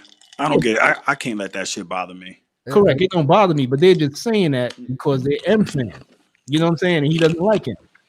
And let's not forget, he's reinvented himself, man. He's one of the leading live streamer or podcasters right now in the business. Back in the days, I fight you about it. I'm like, what? Nah, it hurts though, man. Yo, get in that chat room, man. You a gun guy, man. It'll make you want to grip up sometimes. Right? Man. Talking, man. Look, I've learned, man. I've just learned, like, not everything is for everybody. Like the same thing, like old heads. Like I look at these old heads always talking shit about the latest technology or there's no more dope hip hop. Like, look, man, just shut the fuck up already. Like, let people do what they're gonna do. You should be grown enough to understand. They don't understand. That's Correct. all. But don't talk simple. Don't talk what you don't know. Just say we agree to disagree. That's it. Don't try to say the cat. They ain't these young dudes wasn't listening to Brand New. I'm just not gonna give them the energy. I just laugh. Sometimes it's a good laugh is all it takes. Just laugh at it and be like, all right. You don't be in the chat with them, man. Nah, but I see him on the damn Facebook walls talking a lot of shit. Yeah, next cat, man, celebrating a birthday this week. Steady B. Steady B. Philadelphia MC. More famously known or notorious for committing bank robberies back in Philly and receiving a life sentence, man. Because I think one of the robberies led to the death of a cop. Him and female cop, yeah. Philly rapper Cool C were locked up for it. And I think one of them is on death row. I'm not sure if it's Steady B or Cool C. Yeah. Nah, man. For me, Steady B will always be the dude that did the remix with KRS-One, Serious. Yeah, and I remember, Steady B had some joints, man. I actually went back and listened to some of his stuff, man. Philly had some dope MCs, man. He was one of them. It's just unfortunate that they had to take that, go that route, man. Hey, look, man, it's like we had a few shows ago when we had that conversation with Dave, man, with the whole Jam Master Jay. A lot of these guys, just because they was making albums, didn't mean that that they wasn't still doing street shit. They was barely making any money. Who's that? Yeah, that is true. So I mean, I'm not surprised by it. Steady B. Or Steady B, they gangster as fuck. Okay. Word, man. Next dude I would have celebrated Pumpkinhead. The late Pumpkinhead, man, passed away in 2015. Actually a month before Sean Price passed away. Hey, what was the cause of death for him? I'm not sure, but I know it was like some type of medical issue. Yeah, because he was on his way doing big things too, man. He was doing his thing. And the funny thing is, like, when he passed away, the last album I heard him on was on Sean Price's Mike Tyson album, and he was on a joint called Battering Bars. And I was surprised because I never really heard Pumpkinhead, on any joints with like somebody like Sean Price. And I thought it was dope because he's rapping some hardcore shit on that. Then a month later, Sean Price passed away. Yeah, When I that listen, one blew my mind. yeah, so when I listen to that song right now, it gets me kind of emotional because with Pumpkinhead, back in the day when I used to rhyme, I had called up a show at Brooklyn College, and Pumpkinhead was one of them MCs on there, and I had freestyle for them. He was giving me mad love back then. Pause, but shout out to Pumpkinhead, man. R.I.P. Another cat celebrates a birthday. Y'all gotta know who this is, man. Come on, fam. Like Martin Lawrence, man. It's a good Martin Lawrence. Y'all got me looking bad out here, man. The dude looks exactly the same, man. Y'all know who this is, man. Come on. I can't see underneath the hat. Capadonna, man. See, Okay. too clean for me right there. Capadonna, man. What was it? What is he? The 10th member of the Wu-Tang Clan? Yeah, the do-rag I would recognize. Honorary member of the Wu-Tang Clan? I mean, I know he's a Wu affiliate, but was he an actual member of Wu-Tang? Man, I don't know, because during that time, everybody was saying it was part of Wu-Tang. Look, I went to a Wu-Tang tour recently. He was on tour with him. He's part of Wu-Tang. Yeah. I think he wasn't on that first album, 36 Chambers, but definitely the second one. He was all over that one and the albums to come. Definitely a member. Was PH in Brooklyn Academy? Yeah, he was in Brooklyn Academy along with a female MC. She went by the name of What back then. Now she goes by Jean Grey. She was a part of that crew. It was a collective of dope MCs. I remember that, Brooklyn Academy. Yeah, man. But Capadonna, man, dope, man. The first two albums he put out, man, The Pillage. I forgot the second joint, man, but those albums were fire, man. What do you guys think about Capadonna, though, man? As far as like his appearances on the Wu albums. The RZA claims him as one of the most underrated of the Wu members. Definitely, man. Do you remember that joint on Ghostface album, Iron Man Winter Wars? When he rapped that last verse? I think everyone that was in Wu had a sharp sword. I think everyone. Everyone did. You're right. Nope. I know people like, kind of say stuff about You God, but I just think, at the time when You God was coming out, that was like I said, when hip hop changed, when it was going more towards the South. You know what I'm saying? But all of them cats in Wu-Tang was dope, man. Didn't the Wu-Tang members say that Capadonna was the rapper amongst them that they looked up to? Yeah, I mean, Cap was dope, man. Cap was good off the top too, man. I think some of them songs that we heard Capadonna on, they had to be freestyles because they wasn't 16 bars. Like he had a joint called 97 Mentality. I don't know if you remember that one. That's like a famous beat people always used to freestyle to. Capadonna rapped on that joint for like 3 minutes straight. Fat boys need more respect. Okay, all right. Yes. That was from who? I never shit. That was random. Yeah, but shout out to Periscope. Yeah, shout out to was it Prince Marky D? They some weird dudes up there. Oh, that's on Periscope. Oh yeah. Periscope some weird people, man. Shout out to Periscope. Listen, man, if Can You Feel It comes on, man, I'll probably nod to that. That shit was hard. But he's right though. Fat boys do need some respect. Nobody really talks about them.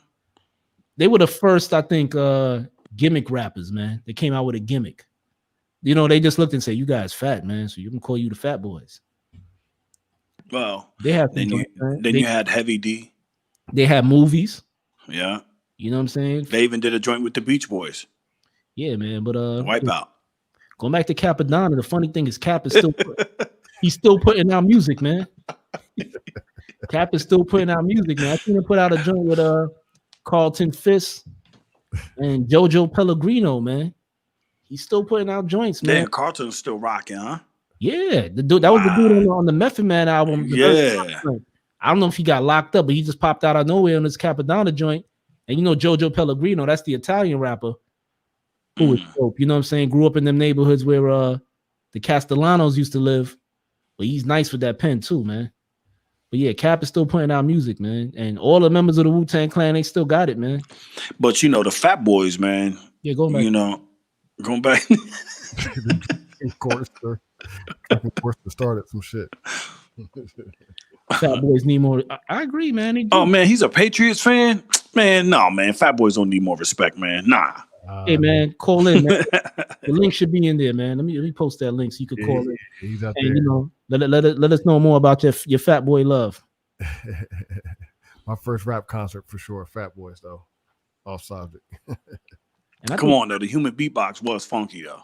And I think the Fat Boys, if I'm not mistaken, they were on that Fresh Fest tour with Houdini and Run DMC back in the day, right? I got detention because in 5th grade we did a beatbox battle Okay, so what was in the Busta bathroom. Rhymes? What was Busta Rhymes when he came out? Pause. Busta Rhymes was a member with Leaders of the New School. Leaders of the New School. He was a standout artist with them. Busta Rhymes. I don't know if people think Busta Rhymes just came out in the mid '90s. Busta Rhymes been out. You know what I'm saying? He was on. They put out 2 albums with Leaders of the New School. He was a standout MC in Scenario, which was a big hit with Tribe Called Quest. Yeah. He had a dope solo career.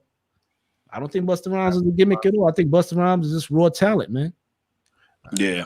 He started rapping real fast though. I didn't like it when he started getting too fast and stuff. Nah. He was not a gimmick rapper. Busta Rhymes will body anybody lyrically. Well, I don't know. I'll say maybe from an image perspective, you might want to say it was a gimmick, but lyrically, nah, that shit wasn't a gimmick. He'll still tear a head off. Well, also, I think that was his personality. When he came out with Leaders of the New School, he was always, like he said, rambunctious. You know what I'm saying? He would do the crazy stuff on stage. Busta Rhymes never changed who he was. If you ask me, he calmed down more later on than he did in his earlies. You know, I think he was always crazy when he came out. You remember him on Flavor in Your Ear remix? Oh, yeah. He was crazy on that joint. So I don't think it was a gimmick. I just think that's who he is. Oh, shout out to Special Says, man. What's up, Twitch? I got Twitch in the house. Yeah, I agree. Wow. Definitely some of the best videos ever. Yeah, I think artistic as hell. I chatted with her last night on one of those. I think it was DJ Metaspin. Yeah, shout out to Special Says. Well, all I know is he's got a new album. Busta got a new album coming out, so I can't wait for that to drop just to see what he brings. Yeah, man. But happy birthday, Capadonna. You know, we went to talk to the Fat Joe. But you know, back to the Fat Boys. No, stop. Old Exhibit. Yeah, X to the Z. Mr. Pimp Your Ride. Mm-hmm. Listen, man. First heard. I think the first time I heard Exhibit was on that Alcoholics joint. Damn. Where Exhibit, you know, he kind of talked in the middle of one. Yeah. Then I was like, "Who's this?" What? Yes, you didn't like Pastor Cavassier? Hey, look, I'm not a puffy guy, but that joint was crazy. Listen, man, Busta Rhymes, not a gimmick, man. Put your hands where your eyes can see. Gimmicky video. Lyrics on that shit is crazy. That's what I'm saying. Man. Artistically, maybe, but yeah. Yeah, man. Going back to Exhibit, man. When Exhibit came out, though, man, Exhibit was a lyricist, though. Paparazzi. No question about it. Paparazzi, crazy. What else? What you see is what you get. Los Angeles Times is another one. And I know he had some other joints, man. Hey, I'm sure he made a grip off that damn Pimp Your Ride show. Correct. And then he was also on a joint with Snoop Dogg and Dr. Dre, I remember. I forgot the name of the joint, though, but it was on one of Snoop Dogg's albums. Dre produced the beat. Oh, he said Busta was doing some reggae stuff. Yeah, shout out to Gary in the chat. Yeah, so that's it for birthdays. So what we got going on in the news, man? I don't know, man. I know right before we got on, I was reading that Dr. Dre's wife is now pressing charges because she's claiming ownership. Let me see if I can pull it up here. She is claiming ownership to the Chronic, and a lot of other businesses. Apparently, when the fighting took place and he kicked her out of the house or what have you, he secretly slid some stuff that they were partners in into a holdings company unbeknownst to her. So now she's going after that as well. Yeah, look, man, you know what I'm saying? Every divorced man knows this. The wife is practically entitled to pretty much all your intellectual property rights too during the marriage. So, but does a prenup protect that? Protect the owner of the creator? Until the kids are born, the kids can overrule a prenup. So they're saying. So this is what they're saying. They said Dr. Dre's estranged wife is suing the music mogul for allegedly hiding assets after years of chronic mistreatment. That's a little funny there. This is sad, and this is a sad and sordid tale. The lawsuit filed says He forced Nicole to leave their home April 2nd after a night of Andre's alcohol-induced brutal rage, which included him telling his wife of 24 years to get the fuck out. Then she says that Dre secretly transferred his highly valuable Dr. Dre and Chronic trademarks to a new entity on April 27th, thereby denying her equal ownership after years of domination, control, abuse, and mistreatment. Wow. Yeah, so apparently the valuable trademarks were filed during Andre's marriage to Nicole, which coincided with Andre's years of rising success in the music industry. Wow. Yeah, so they were married in 96. Chronic came out in 92, and Dr. Dre used his name since the 80s, so it's all his and his alone, a source close to Dr. Dre says. So yeah, she's suing for the Chronic and Dr. Dre. Listen, she's an attorney, architect, dialect. She's going out where that money's coming from. She knows that. Hey, if the paperwork shows it, then the paperwork shows it. I guess you're gonna have that's what we're gonna know, right? Hey, you know, $1 billion is on the line. Of course, it's supposed to be ugly. Yeah, I mean, I agree. Really. I agree with Gary, man. I think it's getting ugly now, man. It's like every week is something. You know, last week was the breakdown of her wanting $2 million a month. Now she owns half of everything that he created.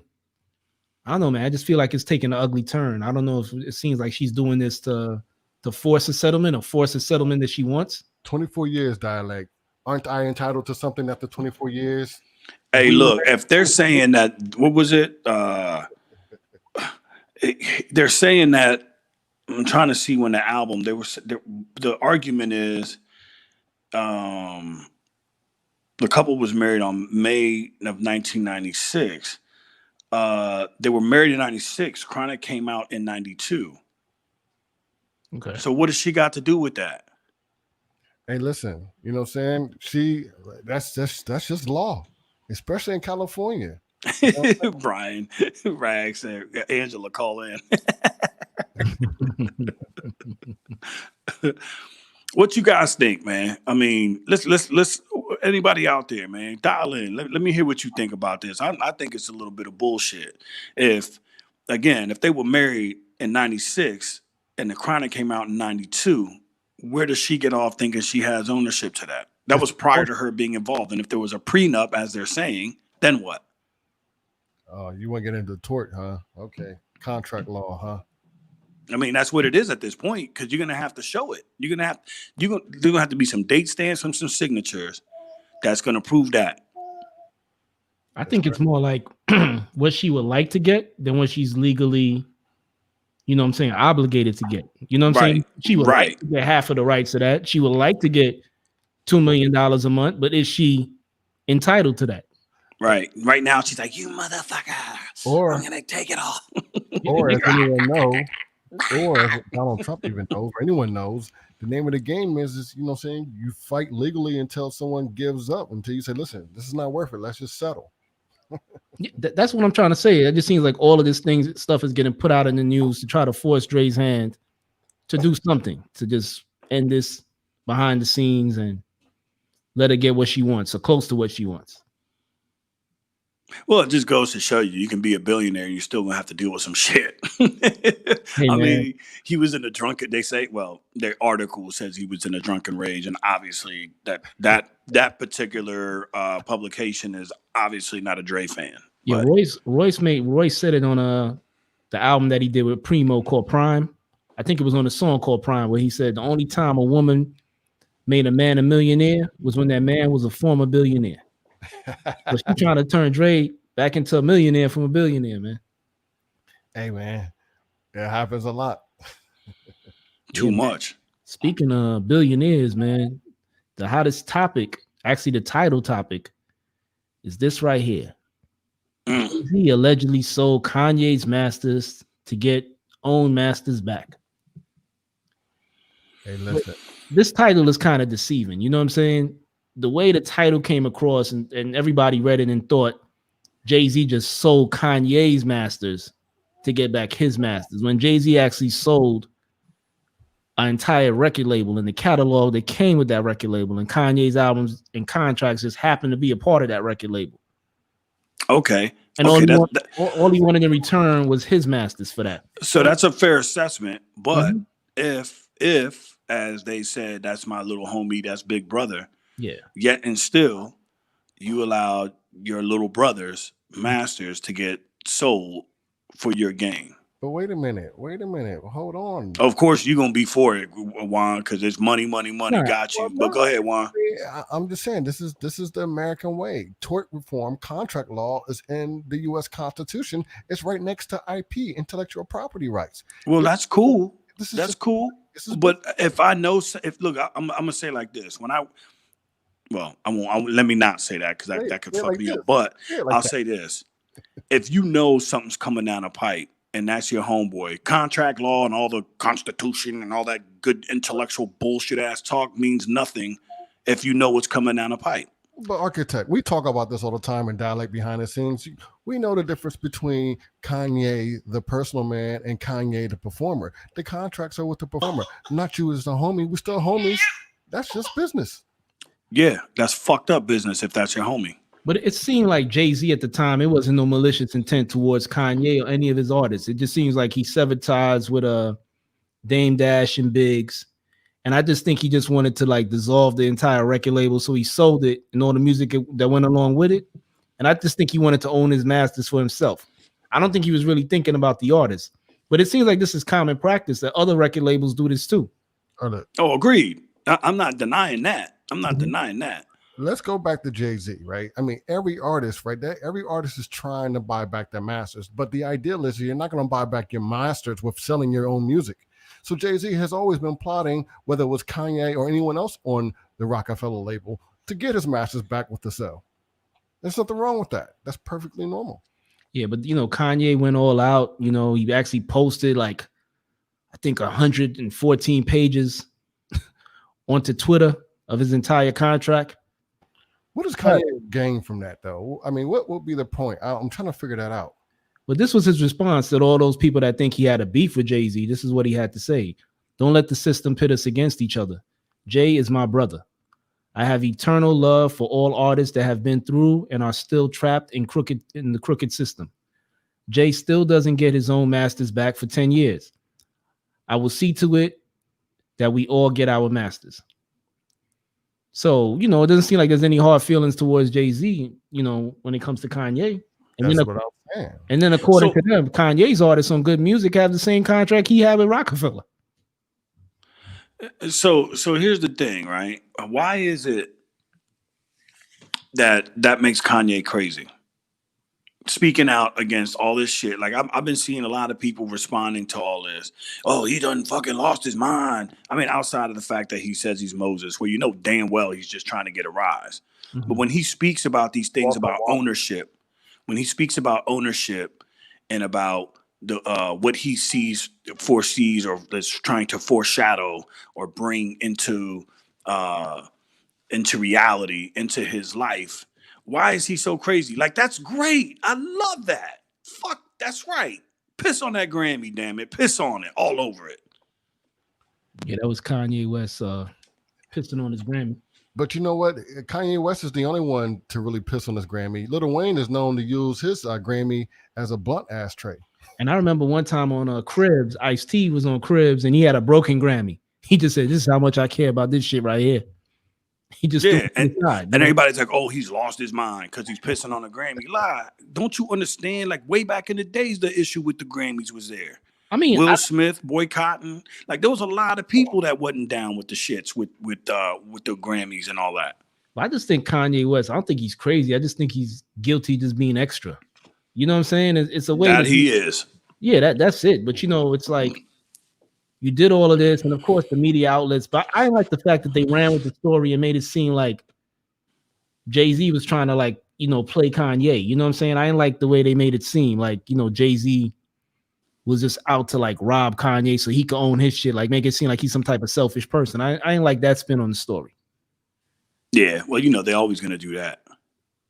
Yeah, but yet and still, like if I'm running a business and I foresee some shit that's gonna hurt one of my business partners, especially on some contract shit.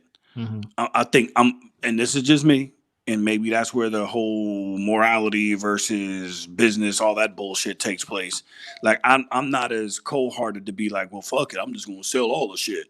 So what was Jay-Z supposed to do in that situation? If his main objective is to own his masters, what do you want him to do? Not own his masters? You know what I'm saying? That's my point. I Because mean, he just sold the record label, and Kanye's albums, I'm pretty sure people are not complaining about people like Beanie Siegel or the other artists that were on Rockefeller that probably needed to own their masters too. That probably needed more than Kanye because Kanye's still a billionaire. Well, I guess that's why now Jay-Z's having all this come to Jesus moment now with all the giving that he's doing now. He sees all the terrible shit he's done in the name of business. Yeah, like I said, the guy isn't perfect, man. But like I said, it was nothing that he did that was illegal. It's common practice when record labels are going bankrupt and they want to get out of debt, they sell off their masters and get back money. You know what I'm saying? In this case, Jay-Z got back his masters. And it's not like that Kanye wasn't well compensated. Did you see some of those contracts? I mean, in most cases, he only had to perform off a half of it, and the other half he get to keep. I agree, man. Sonny from The Godfather? That's right. Sonny from The Godfather. Okay. Godfather's a classic. I feel you, Sean P. I keep mistaking it for Sonny from A Bronx Tale, man. I like Sonny from A Bronx Tale, man. I was the dude that said the working man is a sucker. Well, he invoked the perfect movie, The Godfather. Because, Exactly. you know, when you do shady shit, you know what happens in that realm, right? I don't think it was shady, though, man. It's not. That's business, baby. That's I don't think it was shady, man. Like I said, you know, Kanye doesn't own his masters, but his net worth is what, over $1 billion, man. You know what I'm saying? I get it. That's true. That's true. And like I said, will agree. It's common practice, man. When labels get sold off all the time, man. the key to that's diversification. By the way, they didn't do it all 100% in music. So Exactly. pay attention, girls. And Jay-Z is not the first black CEO to do that, man. I mean, do you guys remember Barry Gordy? Mhm. Mary Wells was on his label. You know what I'm saying? And she had a song called Was it My Guy? And she left because she felt like she wasn't getting promoted. And he blocked her from performing that song anyway. And that was her signature song. And you know, she wound up dying broke, not being able to perform that song. But like Hey, real quick, not to change the topic, but everybody out there, yes, the Lakers whooped that ass. They beat the Nuggets 126 to 114. That's gonna be a sweep. But anyway. What was the score? 126, 114. Nah, that's not a whoop ass. That was Denver learning their game, so they know how to come back and take them out. Oh, stop it. Cut it out. Hey, Denver always starts out slow. First it was Portland, then it was the Rockets, then LA Clippers were supposed to be the one. The last two games, Denver took it to 7, and they looked like they were the losers in both. They weren't playing the Lakers, bro. They looked like they were losers in both series, and 114 and 126 is not a blowout. Well, if you would have saw the first half, you would have known where it was going. I'm sure they laid off a little bit. Yeah, that's fucked up, Sean. Lauryn Hill can't perform some songs either. That's terrible, man. Terrible. Yeah, man. But like I said, I think you disagree. You think Jay-Z, you know, I'm not saying that I fully disagree. I'm just saying to a certain degree, like the level of this is what's going down.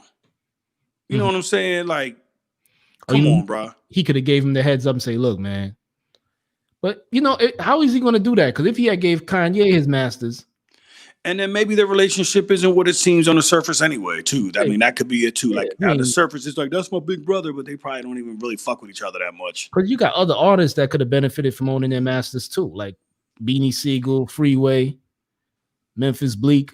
The other Rockefeller artists there. Do you think they had a catalog like that to be able to? It don't matter. They still put out work though. They should own their masters. Yeah, every artist should. Yeah, he couldn't. I'm just saying, if I'm in a position, if I'm in a position and I see a deal or something that could affect you, I'm gonna be like, yo, check this out. Yeah. What can we do? So that the understanding is there. That's all. And maybe that goes back to the whole moral code versus business, like, you know, all the integrity, all that shit. I don't know. Correct. I could be wrong. And I think too, Jay-Z just wanted to just like cut whatever ties he had with anybody else's business. I just think he wanted to do Rock Nation, which was solely his. You know, because the Rockefeller was always tied to Def Jam, was always tied to Damon Dash and Biggs. So I just think he wanted to rid himself of that, but at least own the albums that he put out that helped make that label what it is. I mean, you can't argue the results of it. I mean, it's definitely worked out for him. Yeah. And like I said, believe it or not, things are working out for Kanye. You know what I'm saying? If Kanye gets divorced, he won't be in a situation that Dr. Dre is in. Hey, Rags, everybody buys a championship. That's the NBA, man. That's why you think they pay those big contracts. Everybody's paying for a championship. Sorry that you guys all the other teams are just so fucking broke they can't buy one. Sorry. Listen, shout out to Los Angeles. Business is never personal. Shout out to the Lakers in the big three: LeBron, AD, and the referee. And Caruso. And the refs.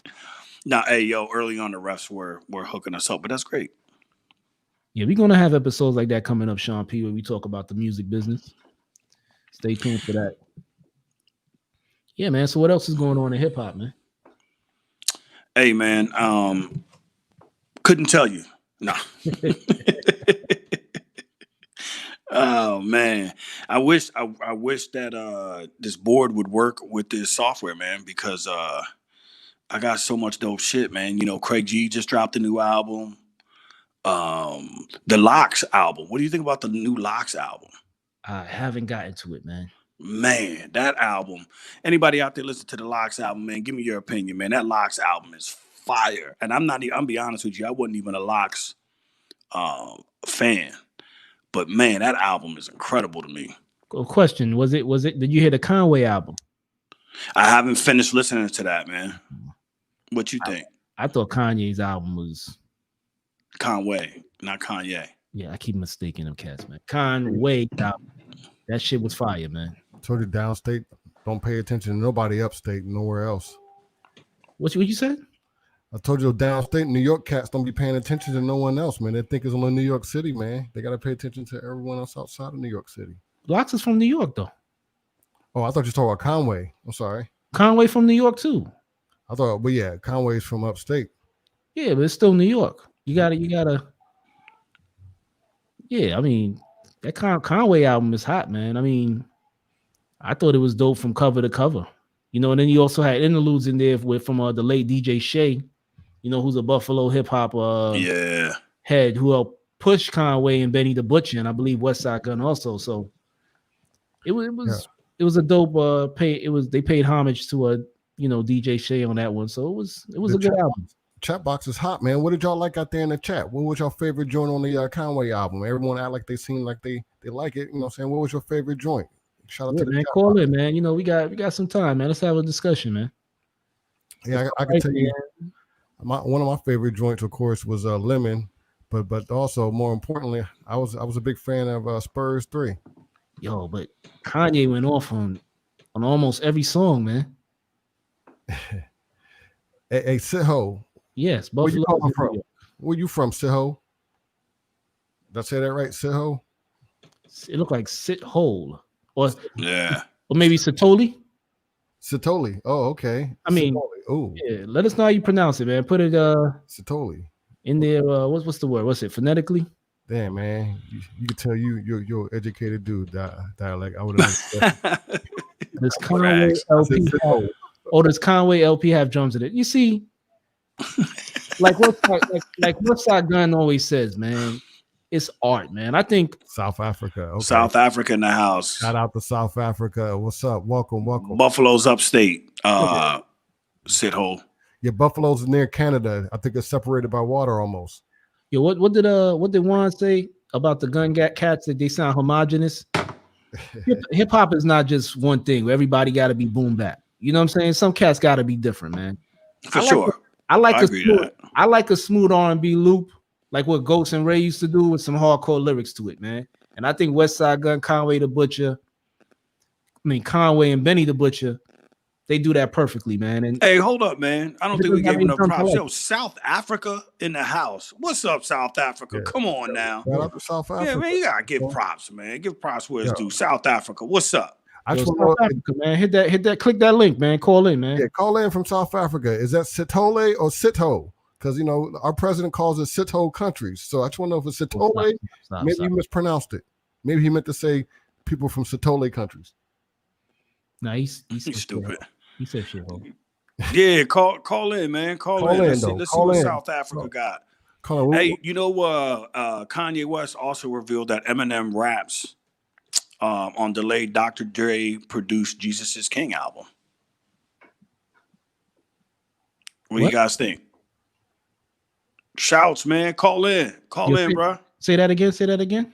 Kanye West said Eminem is raps on the new Jesus is King album produced by Dr. Dre. Okay.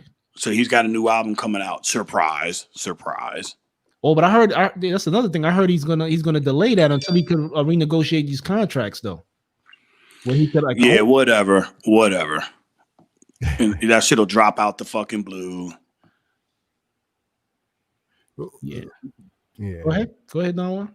No. You saying who's gonna renegotiate? You still talking about Kanye? Yeah. Kanye, he was saying he's not gonna put it out until he renegotiate that contract. That's what I was trying to say earlier. In all those contracts that Kanye released, it's kind of weird when you look at all the language that's in there, the back and forth.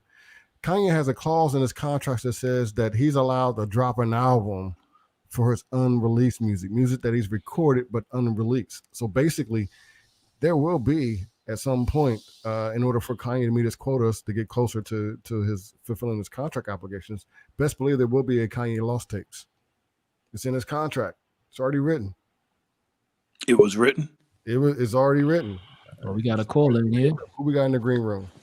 What's going on, Sean P? What up, Sean? What's going on, fellas? Hey, my favorite pastime on Friday night, video games and y'all show, man.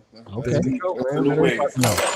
So, but no, a lot of great music has dropped this year, man. A lot of great music. Okay. I know for me, I would say Conway takes the cake. As far as like an album that I've been listening to consistently, at least once a week, once or twice a week. What's your joint on it though, Sean? What you listening to? I don't know all the names of the songs yet because I just put on Spotify, just play it. But I love the record with Banks. Banks came off on that one. That was good. Spurs 3. Yo, I really like Benny the Butcher. He's just as good as Conway to me. Absolutely. They're like neck. It's like one end. It's like this song, this guy might win. Another song, this guy might win. And it goes back. I'm gonna tell you, out of that whole crew, and it's it's not part of the Griselda crew, but it's part of actually one of Benny's finds is J.R. Payne. Is that the heavyset dude? Nah, he's a thin cat. His name is J.R. Payne. Lyrically, I'm telling you, crazy. Wow. Yeah, I saw the Westwood freestyle a couple, like maybe 2 years ago or something like that. Mm-hmm. And they had it's 4 of them. It was the regular 3, and then they had this heavyset dude with I think his eyes messed up or something. But that dude, I mean, all of them are complete. I mean, they're so complete with their lyrical content. I mean, even Westside Gunn, I mean, he's not really. Yeah. He's the ghost of the crew, the ghost face. You need that. For sure. Even Public Enemy had Flavor Flav, right? That kind of just came with a different kind of energy to the group. Not goofy energy, but just different energy to the group. Yeah. And I think that's what makes their appeal so big is because it's not a classic track 1 to track 16. It's smashed up. It's broken up. It's gutter like them. It's not. Sometimes I'm like, I don't really understand the difference between an EP and an LP because it's just hot music. I just don't. They just kind of just mash it together and it goes well together. And it's funny with like Westside, like he may not be the best lyricist out of the 3, but he's definitely the one that had the vision, like the name, the direction. Well, he also murders the hooks too. He's good with the hooks. Boom, boom, boom, boom. Yeah, but like I said, he's the mastermind. It's catchy, but that's what makes you, you think about artists what makes them stand out. Yes, there's a million dudes talking about guns and whatever, but they're so distinct. Like he said, everybody sound a little more Griselda-esque. You can hear it, man. I mean, they stand out from everybody, man. Yeah. Rappers talking the wrestling thing, and you can see. Yeah, they do the wrestling thing. That's the thing they into. I remember. I don't know if you guys, Lord Sear, he had them on the show once when they dropped. This was before WWCD dropped.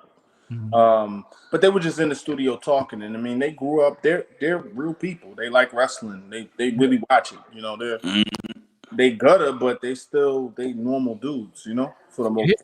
Yeah, here's a question for you, Sean. Mm. You know, pretty much the Griselda and Pusha T, they talk the same shit. You know what I'm saying? Every song is about coke. Yeah. Who you think does a better job? Griselda. Look, the Lemon. Did you see the Lemon video? He did a video with the tissue or something up his nose. Come on. Nah, I ain't seen the video yet. Nah.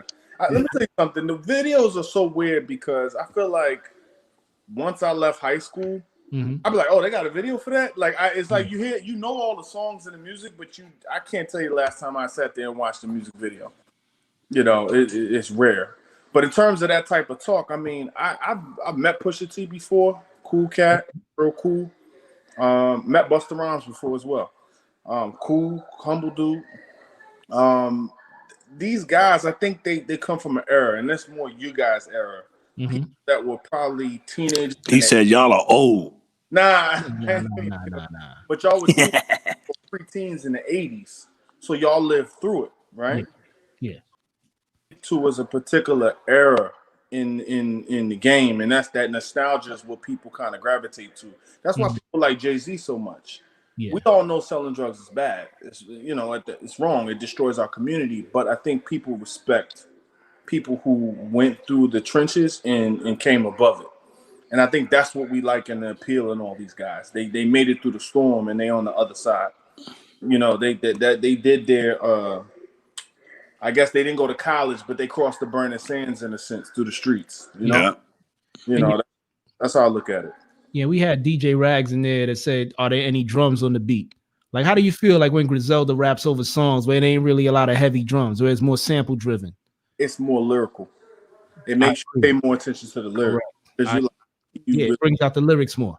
Because if you know, y'all were saying earlier that Nas picks bad beats. I don't think that, but it don't matter. Nas is going to rip anything. You could put that dude on anything and he is going to rip it and bring it life. Some people have that ability.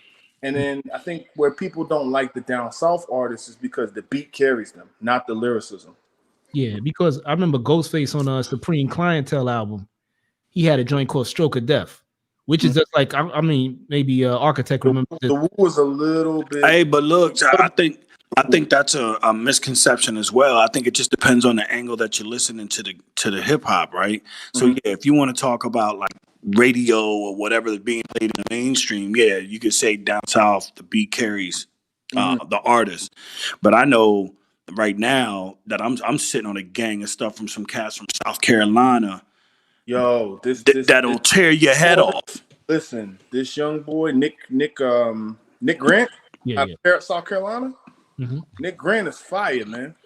Yeah, I got a bunch of stuff that I'm gonna rock on the stream that I do when I play joints, and I'm telling you, man, a lot of there's cats from Alabama, Mississippi that are spitting like Mississippi, spitting. Listen, I'm from Baltimore.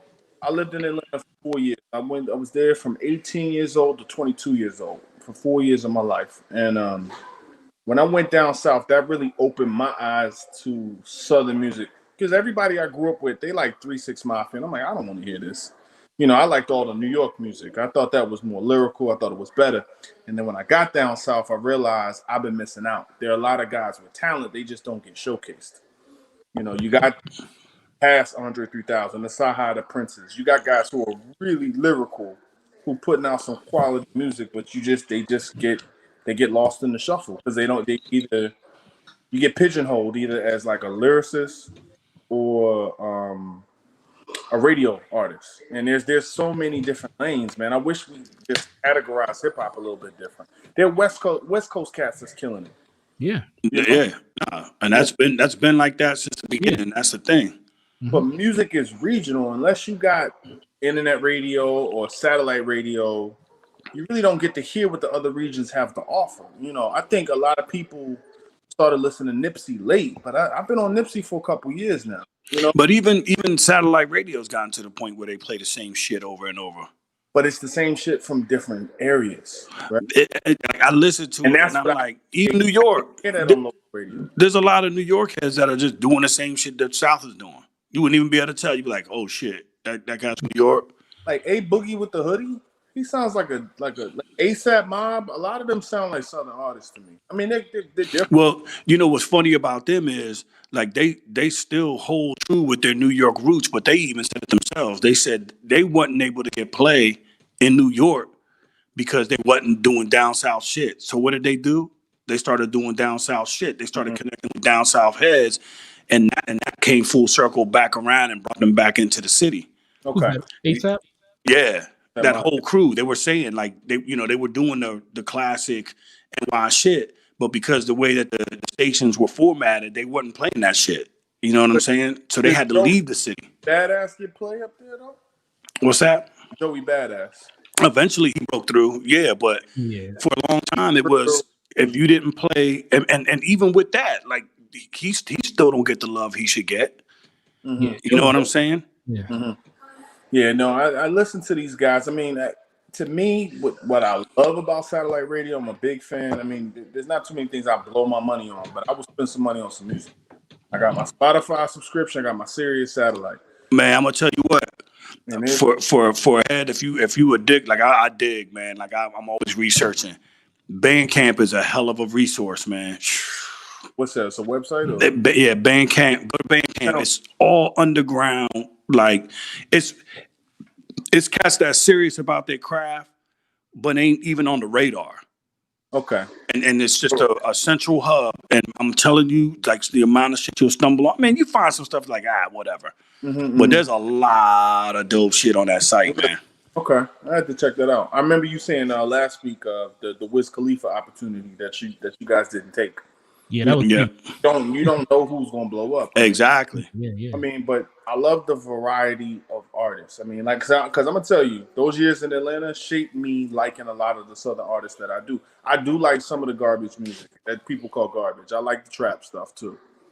I really like this. Like Lil Baby is, this dude could write a song, man. It's not lyrical content, but I mean, he gets how to make his money quickly. He's like, look, I'm gonna give you these bars, I'm gonna get paid, and I'm gonna move on. I like the business side and the strategy of a lot of these guys too. I think we have to talk more about that. It's like I think some of these guys really can rap, but lyrically they can't be like Talib Kweli. Remember Jason? Or sometimes they choose not to. Yeah. And that's fine because like Rick Ross initially when he first started, a lot of cats wouldn't have thought that he could spit, and then he started doing shit with Boot Camp. Boot Camp Click was on their album. Yeah, with Smith and Wesson's new album, he's on there. Or with Really? Yeah, and he pops up on a lot of the boom bap shit, and you're like, oh shit, he could really spit. Yeah, I remember. Was it 2 Chainz, The Alchemist? Did one track, and 2 Chainz is another one. 2 Chainz is another one. I didn't like his verses though. I didn't think he did a good job. Yeah, he on that De La shit, he killed that shit. Yeah, but no, I mean 2 Chainz could. I mean, it's some artists that could do some things. They just need more opportunities to do those cross collaborations, man. Like the kid Dave East, man. This he dropped a project. Yeah, that's the other one I couldn't think of. That was pretty good. It's just a lot of hot music out there, man. Yeah, are you familiar with Rock Marciano? Yeah, he's the dude. He's a really unique monotone kind of voice, man. Yeah. Girl, I know you're talking about. A lot of people say that's where Griselda got their style from. I could see that. Where is he from? Isn't he from upstate somewhere? Nah, he's from Long Island, and he actually came in as a member of the Flip Mode Squad. That's how he got into the game. Interesting. Okay. Yeah, late 90s, and he was rapping fast. Okay. So like toward the mid 2000s, he took on more of the mellow R&B beats. Laid back. I love that production, man. I think that's, to me, that is the illest type of production. Hey, see, Jeffrey Anderson. Yep, exactly. Jeffrey Anderson says Fonte is in his top 5. Yes, Little Brother is fucking dope. Okay, I'm not too familiar with like Lil Brother, Slum Village, people like that. Get on that, man. Great rappers, right? Yeah, you need to get on that, bro. And Jericho Jackson, that's another group you can listen to. That album is classic for real. Yeah. Y'all like any of the young guys, the young trap guys? Do y'all listen to any of that? Like a 42 Doug or something like that? Man, I'll be honest with you. Like, if like for me, I'm listening to young guys, but it's young guys that aren't in that lane. You know what I'm saying? Okay. Yeah. But they're young guys doing it. Like, that's why I get pissed off when the old heads start shitting all the time. Like, look, I don't listen to trap. I'm not gonna say I do, but I'm not gonna shit on them either. Like, let them. They gotta eat too. Like, it's okay. Like, everything has its place in its time. Like, there's times I might be lifting weights and I'll rock out. You know what I'm saying? Mm-hmm. It's not generally gonna be something I go out and look for. Right. But old heads are like, yo, they don't make good music no more. That's bullshit. No. Stop whining. If you ain't gonna put the energy to find what you like, then shut up. That's the way I feel about it. I'm tired of the angry old head bullshit. When y'all get a chance, take a listen to Big Sean's album. He has a track on there called like Friday Night Freestyle or something like that. It's like a 9-minute song. Okay. But he brings in like everybody that's active right now from the Detroit scene. Okay. So you get to listen to somebody who's lyrical, somebody who's trap, somebody like the female stripper rapper, and then you get Eminem at the last verse with the lyrical shit. Ooh, so does he have Cash Doll on that? Does he have Cash Dolls on there? Big Sean could spit though. I like Cash Doll. Sean, and they mix up the beat for different people. Was so Royce you're hearing a lot of it's just Detroit music. It's a 9-minute track on there called like Friday Night Freestyle or something like that. So who you got? He got Royce on there. He got Royce is straight lyrical. I mean, I gotta check that joint out, man. I'm gonna listen to that right now. Yeah, check that out. It's like a 9 or 10 minute song. It's long because they literally was playing on XM the other day, and I said I need to go back and finish this Big Sean album. But Detroit, man. Listen, T Grizzly. A lot of people sleep on that dude, man. He's like a Griselda of the Midwest, man. Hey, you speaking on Detroit? Have you gotten into heavy into the Jay Dilla catalog? I know the beats and the production. Some of the old I've listened to like Jay Dilla, like instrumental record type things, stuff like that. But like I can't unfortunately, I need to go back and like listen to Common's first album. You know, some of the people people always talk about me, and I'm like, I'm young enough that I was probably in middle school when that like Water for Chocolate dropped. Yeah, the joint before that was fire too. One Day It All Makes Sense. That's a hot one too. Okay, I gotta go back and do that. We were talking about the Roots the other day, and I was like, I really need to do my homework on the Roots. Ooh. Yeah, because people always talk about Black Thought. Was he the only lyricist in the group, or is everybody did instruments? They kind of mixed and matched. They had a lot of heads in there. But I'm gonna tell you what, Black Thought. Mm-hmm. Yeah, there was Malik B and Dice Raw. Dice Raw was another cat who used to mix with them too. Okay, so it's a collective, man. It's like sometimes I'll be driving, I'll listen to the radio, and they'll play like older stuff, like a Boot Camp Click and stuff. I'm like, were these people one hit wonders, or were they kind of just so under like DOS effects? Like, were these people hot, or were they just kind of? They were hot, man. Yeah, under the. Crazy enough, DOS effects. It's funny. I listen to DOS effects now, and I'm like, "What the hell was I listening to?" But during the time, the beats are still bang. But I listen to what they saying. I'm like, No wonder my mother was like, "What the hell are you listening to?" You know what it was with DOS effects though? That first album was a little cartoonish and funny, but the albums after that was more hip hop. It was more street shit. They was like more lyrical. They got rid of all the gimmicks, the iggity stuff they was doing. Mm-hmm. Those albums was hot. So those albums you should check out. How do y'all feel about like Immortal Technique? Oof. I like them. It's too deep, man. It's too deep. There's there's a time and a place for everything. Like for me, I like my dirty underground street shit. Like they're still talking that shit. They're just not getting the plug. You know what I'm saying? So you like Sean Price? Oh yeah. When did he come out? Because he came out Boot Camp Click first. He was a part of a group called Helter Skelter. I've heard of them, but I don't. Ruck and Rock, and he was Ruck. Okay. Then after that, he came out solo and he reinvented himself and just used his regular name, which is Sean Price. Is this kind of like Freddie Fox and the Bumpy Knuckles thing? Like Freddie Fox was Freddie Fox first. Then I guess he was always Bumpy Knuckles. Mm-hmm. Started using Bumpy Knuckles later on. Because those guys, to me, they were strong lyricists, great songs, but you'd have to listen to a hip hop show to ever hear these guys. Like, you would never hear them. The only reason MOP probably has any type of mainstream light is because John Cena used his song. Used them. Oh yeah, that's been in movies and everything. Annie Up? Hmm? You talking about Annie Up? No, well, I think it's the John Cena song. Like his word. when he walks out in the ring. Yeah, the MOP time is on now. that song. The time is now. Yeah. Yeah. That's MOP. You can't see me. Yeah, John Cena was spitting bars on there. Actually, John Cena is good friends with Bumpy Knuckles. Yeah, he actually rapped Yeah, they homeboys. Yeah. They had a song called Bad Man where they were dressed up like the A-Team in the video. Yeah. That's John crazy. Cena was rapping with Bumpy Knuckles. I never would expect that. And John Cena was actually good in the song too. Really? Yeah, good Somebody delivery. wrote his bars. Nah, I think he wrote them, man. Really? Yeah. I have to check that out, man. No, but I mean, we was talking about people doing other stuff you didn't expect earlier. Somebody was talking about reggae. Yo, Eddie Murphy got a hot reggae song with Snoop, man.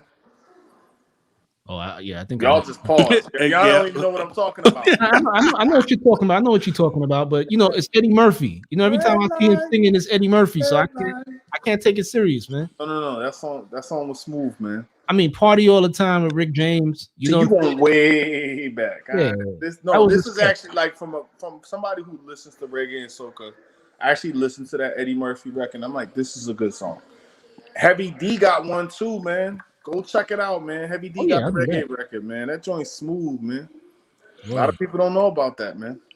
But I like when artists get into other lanes. I mean, I know Lil Wayne tried to do it by playing the guitar on his album.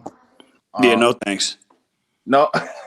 How y'all feel about Kanye, man? His versatility. There's so many records. Kanye's a beast. I don't care what nobody says. Yeah, I separate the music from the antics. Kanye got hits. Do you think that's the ultimate marketing ploy to get your name on ballots so every person in He's slick. America has to every see time every time he has an episode, an album follows. And he gets paid. Laughing to the bank.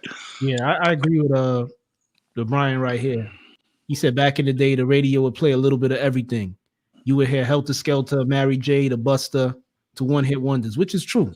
Mm-hmm. Every form of hip hop had a shot. Like you would hear, and he's right. As time went on, the radio became all about one sound. Yeah. Until Clear Channel and Radio 1 started buying everything up. Then it became less regional. I mean, I know like one thing I like when I visit New York City is just riding through the city and putting on WBLS. Like on a Saturday afternoon or something. It's just different, right? Mm-hmm. I like when you go to Atlanta and you hear Greg Street. Greg Street gonna give you that yo, this just came out yesterday. I got that new, street trap record you never heard from anybody. Yeah, I don't turn on the radio at all, honestly. Really? At all. No go-go for you, no local DC artists? I'll listen to the go-go, and I get go-go just because it's local anyway. You know what I'm saying? So I got homeboys that rock it, but I couldn't even tell you the last time my radio was on. Really? Yeah, all mine is streaming. Everything that I pick up, I don't allow the radio to feed me shit. Yeah. There's too many commercials, man. That's the only reason I don't fool with it. I can't do all the commercials. I listen to whatever the Light FM station is, man. That's it. Light FM. Yeah, and I might hit a yacht rock station. Yeah, that's all I listen to. I can't get with none of the new shit. I mean, I want to hear oldies. See, to me, the car is the one place where I can listen to the most loud, cranked up, energetic. That's in the car because you kind of not going to work now because of COVID and stuff. But that was the one time where I really could just jam out to any old crazy, loud music. Yeah, for sure. Because when you with the young lady or somebody by your side, you're not listening to that. You listen to the smooth stuff. Shit depends. Yeah, it depends. I don't know too many. Sometimes I'm riding with her. Sometimes she gonna ride with me, and she wants to hear the boom bap and the. Sometimes that just don't matter. Okay. And I'm like that all the time. I'm just saying it's a mood. It's a mood. Right, Everything is a mood. You know what I'm saying? And the same thing. If I'm in the passenger seat and she's at the wheel, you know how that goes. If you got the wheel, don't touch the radio. So I might get subjected to some bullshit. Okay. You're gonna be listening to some Brian McKnight. Yeah, no, man. Nah, but honestly, man, I stopped. Once actually what Raganisi was saying, once I started realizing like the rate, like you can go back in the days and say every artist that came on, you could tell who it was because it was so individualistic. Mm-hmm. Like even all the hits, like all the hits were like so individualistic, even whether it was rock, no matter what it was. Now it's to a point now where like the trend hits, and it's like the like McDonald's, like the McDonald's drive-through window. Every beat gonna be all that same old.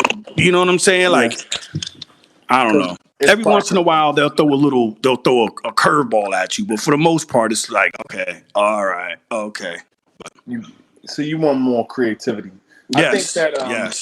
I think that like you said, the creativity is there. That you have these websites. It's just that unfortunately in the mainstream, that's not what's pushed.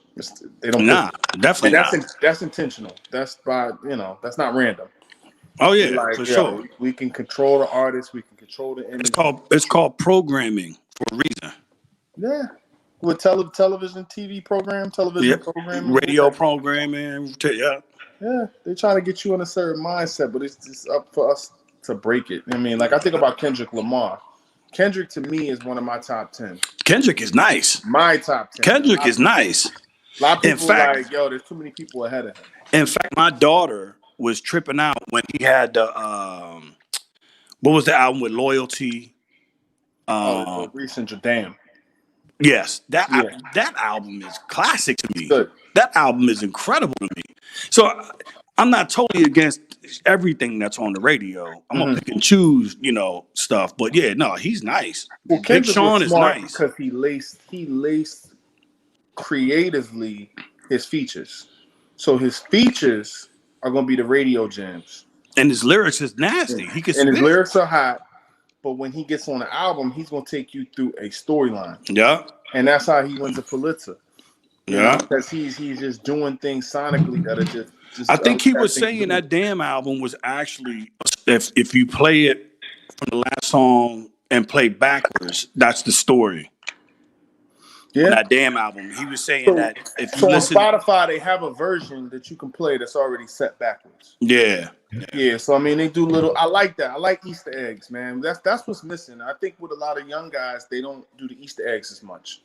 Nipsey, that was something he wanted to bring back to the music. Nipsey was nice.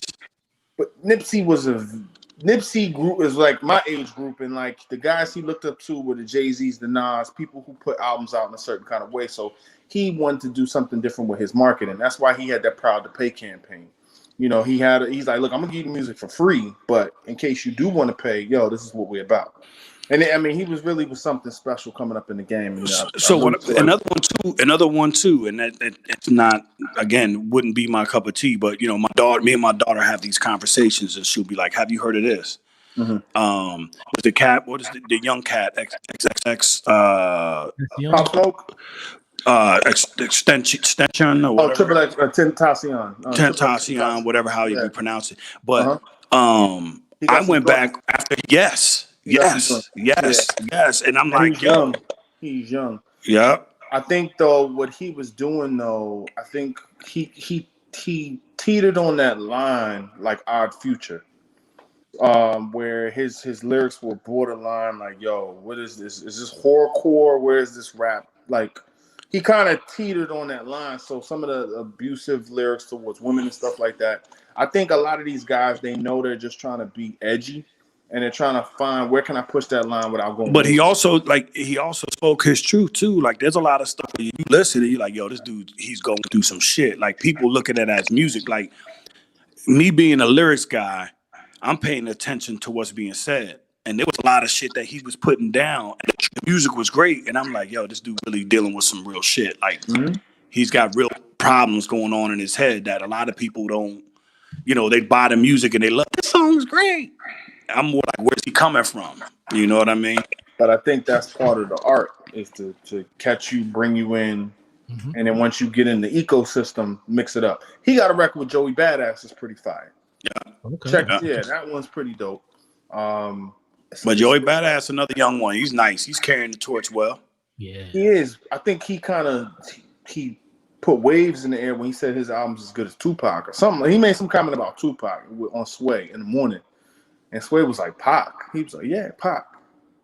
He kind of looked at him like, "For real? That's how you feel?" Like, that's how I feel. He entitled to his own opinion. I feel as far as new rappers go, I think Joey could hold his own, man. I think, ever since he was like 16 years old, he was already lyrically nice to me. Yeah, they different, man. Yeah. What's going on, boss man? Different breed, yeah. Yeah, I mean, I think that the guys, I mean, one city I couldn't understand? Boston. Why does Boston not have more artists come out, man? They got MCs, man. Oh, Boston got some shit. I think of that kid, the dude from Cambridge, man. They got Terminology. Okay, I didn't know he was Boston. Okay. Rex, REKS. He's nice. Okay. Bobby Brown. You went way back.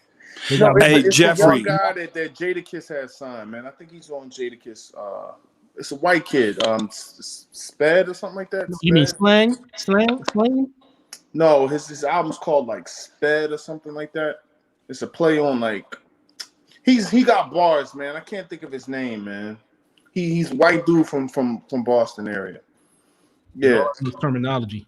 He got bars though, man. What is this kid name? Skinny cat, right? He wears a lot of neon, crazy shit. No. He's like slim, white dude, street. You know what? I think I know who you're talking about. I can't remember his name, but he got bars though, man. He in the pocket, man. He got some hot freestyles, man, on Static Selector. Yes. Yep. I know exactly. Yeah, Static Selector from Boston. I thought that was Terminology. That's the only cat I know that works with Terminology, man. Y'all know who I'm talking about. Nah, this kid is young. He's a younger head. He's affiliated with Jadakiss. Oh, I think y'all talking about Spanish dude, brown hair. Nah, white dude. He's like pale white. Yeah. I was talking about UFO Feeve. Oh yeah, he's from that's Fat Joe's homeboy. Yeah, that dude is nice, man. UFO 5. Yeah. How y'all feel about Fat Joe, man? He's been in the game so long, man. Nice. Fat Joe's nice, man. I always feel like, to me, out of all people who interview, some people can't interview well. Like, I love Nas, he's a GOAT, but I don't like his interviews. I don't think he interviews well. That's because he's an MC. Like, normally, like, dope artists are introverts. Jadakiss, same way. I don't like his interviews. He's just real low key. He really don't want to be bothered. He just kind of they don't do a lot of talking. Normally, the cats that talk a lot can't rap. But I'm gonna say Fat Joe and Irv Gotti, hands down, got the best rap interviews in the world to me. I love Fat Joe. I love hearing his stories, man. He always got the best stories, man. Like Fat Joe's one of those guys you spoke of. He's been through the fire, literally. If you hear the stories of him and Pun and how they, snatching DJs up and putting them in the van with guns on them because they let another artist talk shit about them on their mixtape. Right. And then Fat Joe's also one of those cats that's been out like when hip hop started, the golden era, and he still he did everything. He did the promotions. He did. I don't know if he did production, but he did promotions. He did the record side. He found what is him and Big Pun? He found Big Pun or was that a neighborhood guy? What is their relationship? How'd they get started? I mean, he brought him the popularity. I mean, he brought him out to the world. So was he his artist? Did Pun work for Fat Joe? I was always confused by that. Who was the Fat Joe? Fat Joe was managing him. If you look up Cuban Link's interview, he'll explain the relationship. Fat Joe was manager to like every member of the Terror Squad. Okay. Yeah. Because I mean, when you and the weird thing about Fat Joe is Fat Joe either at some point, I guess he transitioned. He seemed like a nice guy, like at this stage of his life. Yeah, I met him in person before. He's cool. He seemed like a real nice guy, but it seemed like at some point he switched. I mean, when you hear the stories of like how he got his nickname and stuff, like he was really punishing cats in the streets with the hands. And he's about that life too. Yeah, Fat Joe's about that. Yeah, he's a street dude. And he's respected in many circles. He's respected in the hood circle. He's respected in the lyrical circle because as a member of DITC, and he's respected in the commercial arena because he put out commercial hits too with Lean Back and all the way up. So he has commercial hits. He has underground hits. He wanted the Grammy though. He did say that. He was like, "Yo, I want that Grammy." Yeah, you talking about? I had to find it because I heard it's kid freestyle. The white artist he was talking about was Millie's. That's what kid it is. Nice. He's from Cambridge. God, I gotta check him out there, man. Yeah, he's nice. Cambridge. Yeah, he is Harvard. He terminology nice. He's nice. He's a street. He's nice. I'll just say that. He's He's interesting. Cambridge. But his gimmick, I don't say his gimmick, but his marketing is sped or something like that. Like he was a special ed student when he was a kid. Okay. And they used to push him into these classes. He's not like an Eminem though. You know how Eminem is like special ed, like oh, this dude's kind of ridiculous, comical type thing. This dude is like, no, they put me in special ed, you know, and he was kind of wrapped through his experiences being in the street and how he came. He's an interesting artist. I don't know. I like him. I think he can flow. Okay. So yeah, I don't know if y'all play freestyles on here, but no, man, it's guys that got bars, man. Yeah. So we hitting the closing mark right now because we closing out at 1. But yeah, Sean, I want to tell you to check out an artist that was on the show. He's from out of Baltimore, J. Royale. Jay Roy, I've heard his name before. Yeah, Ice MC, man. Like I heard his album. That shit is dope, man. Okay. Yeah, no, and he got. Does he have hair like locks or something like that? Yes. Yeah, I know. Yeah, I was listening to him a couple of weeks ago. I was telling my boys about him. It's that whole crew. If you look at Dirt Platoon and Ill Conscious, also they out of Baltimore. Okay. Nasty. The guy that always comes to mind when I think of people out of Baltimore is Los. Yeah, King Los is a legend. Like industry standard in terms of people who made it successfully, but commercially people may not know who they are because he's always on that ghostwriter tip. You know? Yeah, I knew about King Los since Making the Band. He was on Making the Band. He was one of the finalists. He was on there? Yeah, he went by the name of Carlos Miller was his name. Okay. Now he, like same thing with RJ Payne. RJ Payne was on Making the Band too. Okay. RJ Payne is nasty. Yeah. His I don't know if it's his wife or his baby mother was that young model chick, the Ethiopian chick from DC that was signed with Wiz Khalifa. Oh, I forgot about that chick name, man. Hey, Special says from Twitch, she says she's looking up J. Royale now. Also look up Dirt Platoon and Ill Conscious. Yeah. Okay. So Baltimore got a lot of artists. Baltimore got some heat. But there's two sides. You got the dudes who can spit, and then you got the dudes who are just straight street dudes. And it's a lot of them. And, you know, I don't... And Tay Rock is a beast in the battle world, man. Okay. And he's from Baltimore. J-Rock. Tay Rock. Yeah. I know the name, Tay. I hear somebody's name. Hey, Dialect, are you able to pull up that Kid Millie's freestyle on Sway? I can pull it up. Yeah, listen to that, man. That kid is. I'm glad you mentioned him because I stumbled on him on Instagram. I was like, "Who's this dude?" And I'm like I said, I'm always digging. And I came across it, and I'm like, "Yo, wait a minute! This dude is deceiving. He can spit. He could spit. He could go. He got bars, man. I think. I mean, he's good, man. I think that I would like to hear more of these artists get bigger play outside of their arenas, though. You know? Yeah, that's it right there. Especially like cats like Problem from the West Coast. There's some guys who could really spit on the West Coast too. They just don't get spins, you know. It's gonna get fair warning though. We play this and it got some beats on it. It might just block. Try it.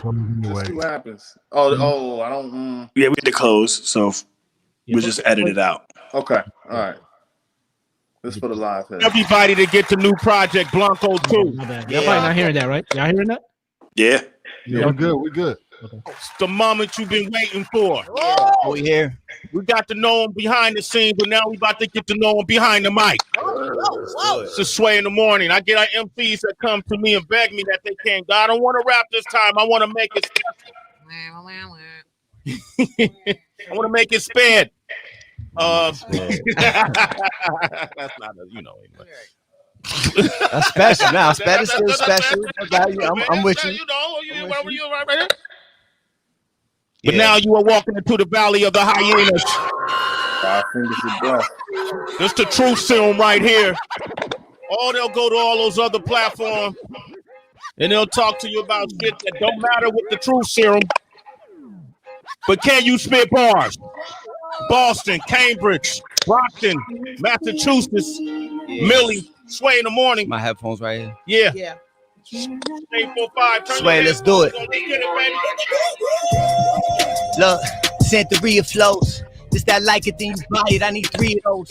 We used to huddle up in parlors eating pizza rolls, switching tags and AJ Wright for some decent clothes. Newport Hunters with the natty ice. I cried for weeks when they gave Smokes and Buddha life.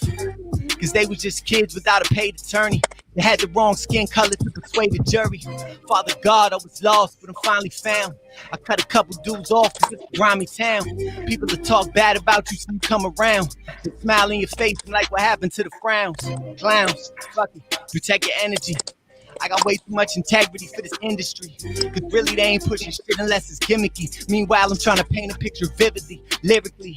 While all these labels checking Spotify stats. My little homies run away and they trying to modify straps and turn them into autos. I'm on autopilot. I used to drop that syrup in a soda, turn it violet. Percocet addiction, I done spoke on my flaws. Help the Hispanic kids get through, I done spoke on my cause. My dog don't even rap and still both of us stars. And if we was ever broke this way, so was the law. I had runners with the steady speed tastes for real. I seen rock in my dreams and woke up with the chills. Financially, I feel stuck. I still struggle with bills, but I know I'll make it through. It's just a hustler's will. Yeah, coupe with the roof gone, cruise through the Yukon. I be tempted to bring 1,000 P's back from Tucson. Do the shit with ease. I don't stay inside the booth long. A rap on this first verse. The time I'm done with 2 songs. Not to be braggadocious, cause I know the feeling of being hopeless. I know the feeling of depression when it sets in and insecurities begging for attention till you notice honestly when my flow is my only form of some therapy. When I'm about to fall apart, the only thing repairing me. This whole time I think the pain I felt was God prepared for me. Yeah, cause Lord knows that he carried me. These just bars from a trapper turned rapper. Bit like alpaca, I'm a motherfucking factor. I told him I'd get on, and all I ever heard was laughter. Cause they never heard no authentic street shit from a cracker, and I get it. I was shooting out my mom's civic shit, found shell cases in it, I still wouldn't admit it. And I never back down, black, white, or indifferent. Jewish, Muslim, or Christian, rather up it and lift them. The toughest decision was deciding I'ma chase a career that wouldn't have me in the prison system pacing the tear. They caught my Brody with the blick and now he facing some years. In the projects, ironic, he caught his case on the stairs. Yeah, God dealing the cards for Satan cutting the deck. In this game you never noticed, just like Russian roulette. I really did this shit I rap, I need some fucking respect. These other rappers lie for clout, they like Jesse Smollett. Yep, right back up and sway again, you suck the shit and play with them. I aim it at your cranium and crack your macadamia. Sliding in the latest Benz, I'm faded with a lady friend. They told me I was born to lose, I proved them I was made to win. It's Blanco, man. Whoa. Blanco, too out there. Blanco. That shit crazy, right? In the pocket, man. Millies, man. Yeah, but that's when I think of Boston, like that's who comes to mind. Yo, and the dude is ready, man. You saw before the beat was coming off how he couldn't even sit still. Mhm. Yeah, this is gonna be nice. This is gonna Yeah. It's all energy, baby. Yeah, I just knew from that moment. Then when I heard the mob beat drop, I was like, yo, you got to be able to body that shit, man. It's just hard for me. It's hard for me to hear that and then go to that dirt. You know what I'm saying? Like, it's just hard for me. Like, here's this cat. Like, you could tell he's grimy. He comes from the mud, but he's articulating and painting the picture like that. I can't go nowhere else if it ain't like that. Let me tell you something. They need to play this in the Celtics locker room. Hey, To make them want to win right there, man. Man, he No doubt, special side of the game with Jadakiss. I think was that how I found him? I think that was how I found him. I was like, who is this kid? You know, but he got bars. Yeah, I found him off of a hashtag. So I went, what was it, pound MC hashtag on Instagram, and when I went, he was at the top of the feed. I said, "Who the hell is this?" I tapped on it. I'm like, "Oh shit, this kid is nice." Yo, Sway be bringing some spitters in there, man. He had a dude a friend of a friend, a guy named King Mez. You don't know him? Nah. Does that sound familiar? King Mez, he was the director for J. Cole's I'm Dead in the Middle of 2 Generations. I'm Lil Homie and Big Bro at Once. That video. I can't remember that. I just poured something in my cup. It was a radio joint by J. Cole. I can't remember that. I can see. I'm probably not doing a okay. Special says knows who that is. She said they from North Carolina. Yeah, he's Carolina cat. Yep. But he went to Morgan State for a little while. But he signed with Dr. Dre at some point. I don't know what happened. That's the part of the game. I really want to understand how the music industry works. Because guys sign these deals and sometimes things don't play out. So that's the music industry is like spread your butt cheeks. And there's gotta be more. Hold like I said, I agree with what Quali said this a long time ago on Move Something. He said, "Yo, that the record labels keep telling him that the fans are stupid." I think they think the fans don't want that. That's what they think. Right. That's what I think it is. But I think they hungry for that. You know what I'm saying? I mean, you look at Quali, like that guy. He had a hit record. He had 2 hit records because Move Something was dope. But really, that Quali, that was a nice song. It was a radio hit. It got played.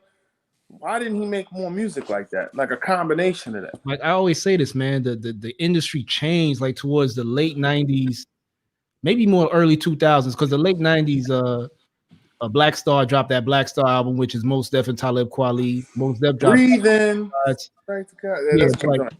Early 2000, man, you wasn't seeing no lyrical MCs, especially cats from the underground, drop anything mainstream. Because back in the day, Raucous was like mainstream at one point. Not even speaking too much knowledge. You were empowering people with what you spoke back in the days with all the movements they had. You know what I'm saying? I mean, they was back in the days, they was talking about eating right and uniting. Yeah. Come on, man. Pharoah Monch and Dead Prez had a hit song. They had hip hop. Pharoah Monch had Simon Says. Those are radio joints. You know what I'm saying? And those are underground MCs back then. Simon Says is interesting because that song he still tours off that single record, that single song. Yeah. Right. Like Simon Says was that big. I mean, there's a video, like a little snippet. If you follow Pharoah Monch's Instagram, he was doing Simon Says at like one of these rock festivals. You'd be surprised, man. Some of them cats know hip hop, man. Some of them. And they know certain records that just stand out. Some of the best friends, Alarm Clock. It's the Alarm Clock. That's the best Alarm Clock. Yo, so you were saying you wanted to do your research on the Roots, right? So this is my root story. So I went to go see them perform in DC, and this is when they had the stand-up bass player. And I was bugging because I'm like, yo, this is a band, a hip-hop band with some dope lyrics, and they had a stand-up bass player that had solos that was killing it, right? Anyway, fast forward, the local college out here, which is Mary Washington, they ended up having the Roots come to the college. And now where I'm at during that time, I'm like, how the fuck they gonna have the Roots rocking at Mary Washington College? Because of the area, you're not thinking the Roots is gonna rock. Well, the Roots turned around and was rocking classic rock joints to the crowd and was murdering it. And then in between, Black Thought would do his little thing, whatever. They would throw a hip hop joint in there, but they were playing to the audience that was there and absolutely destroying musicians. They are musicians. And the thing is your boy Black Thought was doing the lyrics to the joints. So not only was he an MC, he's a music aficionado. Like he was a master of ceremony. Yes, and every respect of the word. Yeah. No, I mean, you see how they rock with Fallon. They switch it. That's it. They were destined for that, man. How he could do Fallon and then say, all right, I'm going to go ahead and slide over to Hot 97 and go ahead and drop this Funk Flex, the freestyle of the year. Yeah, the 6-hour freestyle that just never stopped. That was good. Do y'all enjoy that, man, when they in the pocket like that? Or does it get kind of like, I'm getting bored? Black Thought, but see, some guys do that, but like this kid for 4 minutes, Millie was nice for 4 minutes. Yeah. You know what I'm saying? Some cats will do that, and after a while, you'd be like, okay, you start looking at your phone. Like I think he was rocking for like 10 minutes, and every ball was hot. Yeah. But the thing about that, the thing about Black Thought, which he's really special because you could go back and play that bar for. I go to Rap Genius sometimes and read things like that because you'll miss stuff. Because he said don't always trust them because sometimes they misquote too. Yeah, they misquote. Oh, okay. Because my homeboy actually, Raganisi, that was in the room. They had a album that they put out under Jazz Addicts, and we went to go look at the lyrics. They had all the lyrics was fucked up. They running through some type of voice recognition thing that just says. Okay. Yeah. I thought people liked it, and the fans came out and just typed it. And we're just like, yo, we love this song, so I'm gonna interpret it myself. I mean, I'm an adult now, but when I was a kid, if something was real cold, where the lyrics was too cold, I would take my time, write it down, just so I could learn it. You know what I mean? Do you remember like Ula.com? It's probably a porn site or something now, but back in the day, we used to print this out and stick it in the front of our binders, our favorite rap lyrics, man. Okay. Because we just wanted to learn the lyrics, you know. I learned from Jay-Z, and Architect is probably with this too, man. You never write your rhymes down, man. You memorize them so they always appear. But those are people who have, you know, like, what do you call that type of memory? The photographic memory. I mean, that's not normal. I mean, that's not most people. Yeah, I remember lyrics from 30 years ago. That's how my memory is. But I mean, if you were to create it yourself, I mean, yeah, could you just say it once and never forget? So I'll say this. You have a photographic memory? When I write, what I'll do is everything's in my head. Because like you brought up a point earlier about driving and being in the car. And so I get a shit ton of instrumentals from heads. I throw the instrumental in and one will catch me. And I'll just build on the verse in my head. I'll write 4 bars, keep reciting, get to 8 or whatever. And then sometimes I have to break it out of my head and actually put it on paper. And then sometimes I don't. Sometimes it'll stay in my head the whole time. And like I can recall and pull it back up and continue building on the rhyme and never really put it on paper. I guess it's like a muscle. You got to use it. I used to rhyme when I was young, like a young guy. I was okay. I was pretty good for my peer group. But I didn't stick with it. Because as an MC, if you write it, sometimes it sounds like you're reading it. If you memorize it, it's just like you're saying it freely. So you could flip it to the beat. You know what I'm saying? You're not reading exactly. You just rhyming to the beat, so it sounds more natural. Exactly. Yeah, I remember years ago, I was on YouTube. This is before Griselda blew up. This is when I first kind of was introduced to them, just randomly on YouTube, right? And I was reading the comments underneath what people were saying. And people were like, oh, he's nice. You know, Conway's nice. Benny's nice. Whatever. All these people were nice. And this one dude said, oh, I don't know if any of y'all ever been locked up, but there are 80 guys just like this in jail. Oh, people have nothing else to do all day long. I believe that. And they're equally just as good as those guys. But they're incarcerated. They're not getting out. They ain't got shit else to do. Yeah. But apparently these dudes are like lyrical genius, you know. So I guess what you put your time in. I gotta go work 9 to 5 and get sleep. So I don't have time to just be harping on this. See, that's me. Like what I do is when we were commuting, my commute's about an hour and 20 minutes. So I start off in the morning and I know the traffic's gonna be bad. I can either take HOV and pick people up and get there like 45 minutes. I take that. Yeah, I'll take that out. Yeah, we got slugs. They call slug. It's a slug line. Oh, okay. All right. But what I do is I bypass that and I jump into traffic and I put the instrumentals on and I sit in traffic and it's your me time. Yeah. Yeah, it's that one time of the day where you don't have to be father, spouse. You know, you just get some time to yourself to think, man. Right. You know, it's rare these days, but. Nah, man. I think in terms of lyricism and where hip hop is going, I think we've shown to people that hip hop is a beautiful thing that comes in many different flavors and facets. And I don't know if you guys have gotten into it, but even international rappers, how y'all feel about that?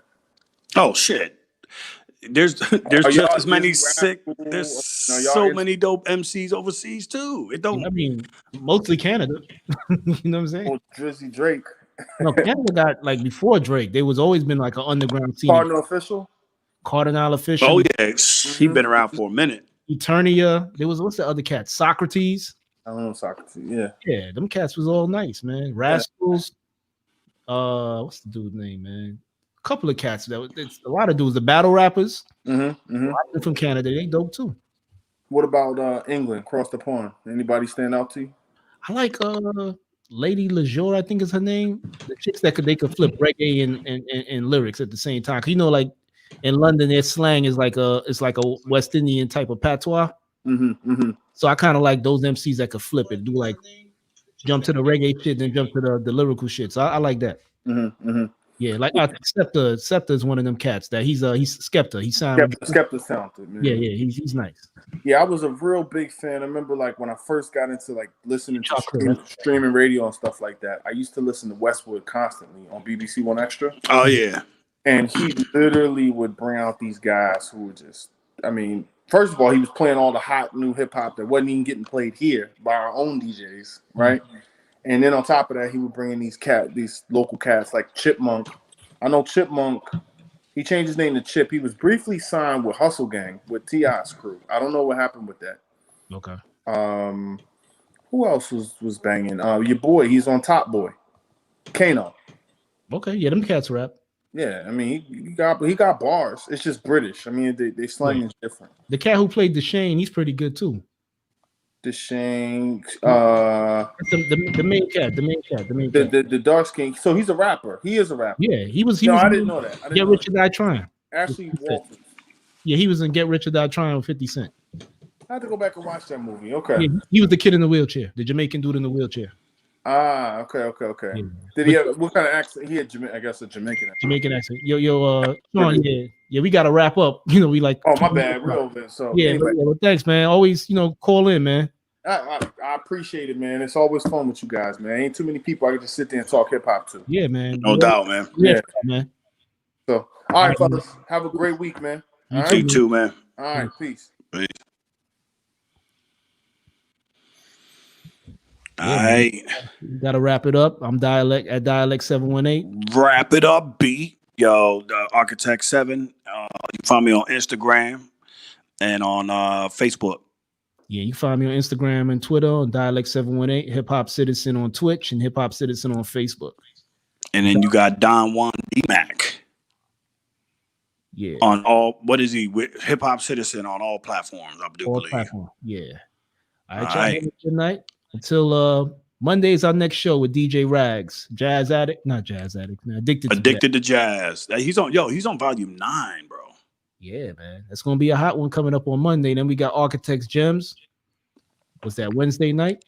Wednesday night. We should have more shows coming your way, man. So stay tuned. And don't forget, subscribe to Twitch. We're trying to move the music over there so Facebook will stop flinging us over here. All right, y'all. Peace.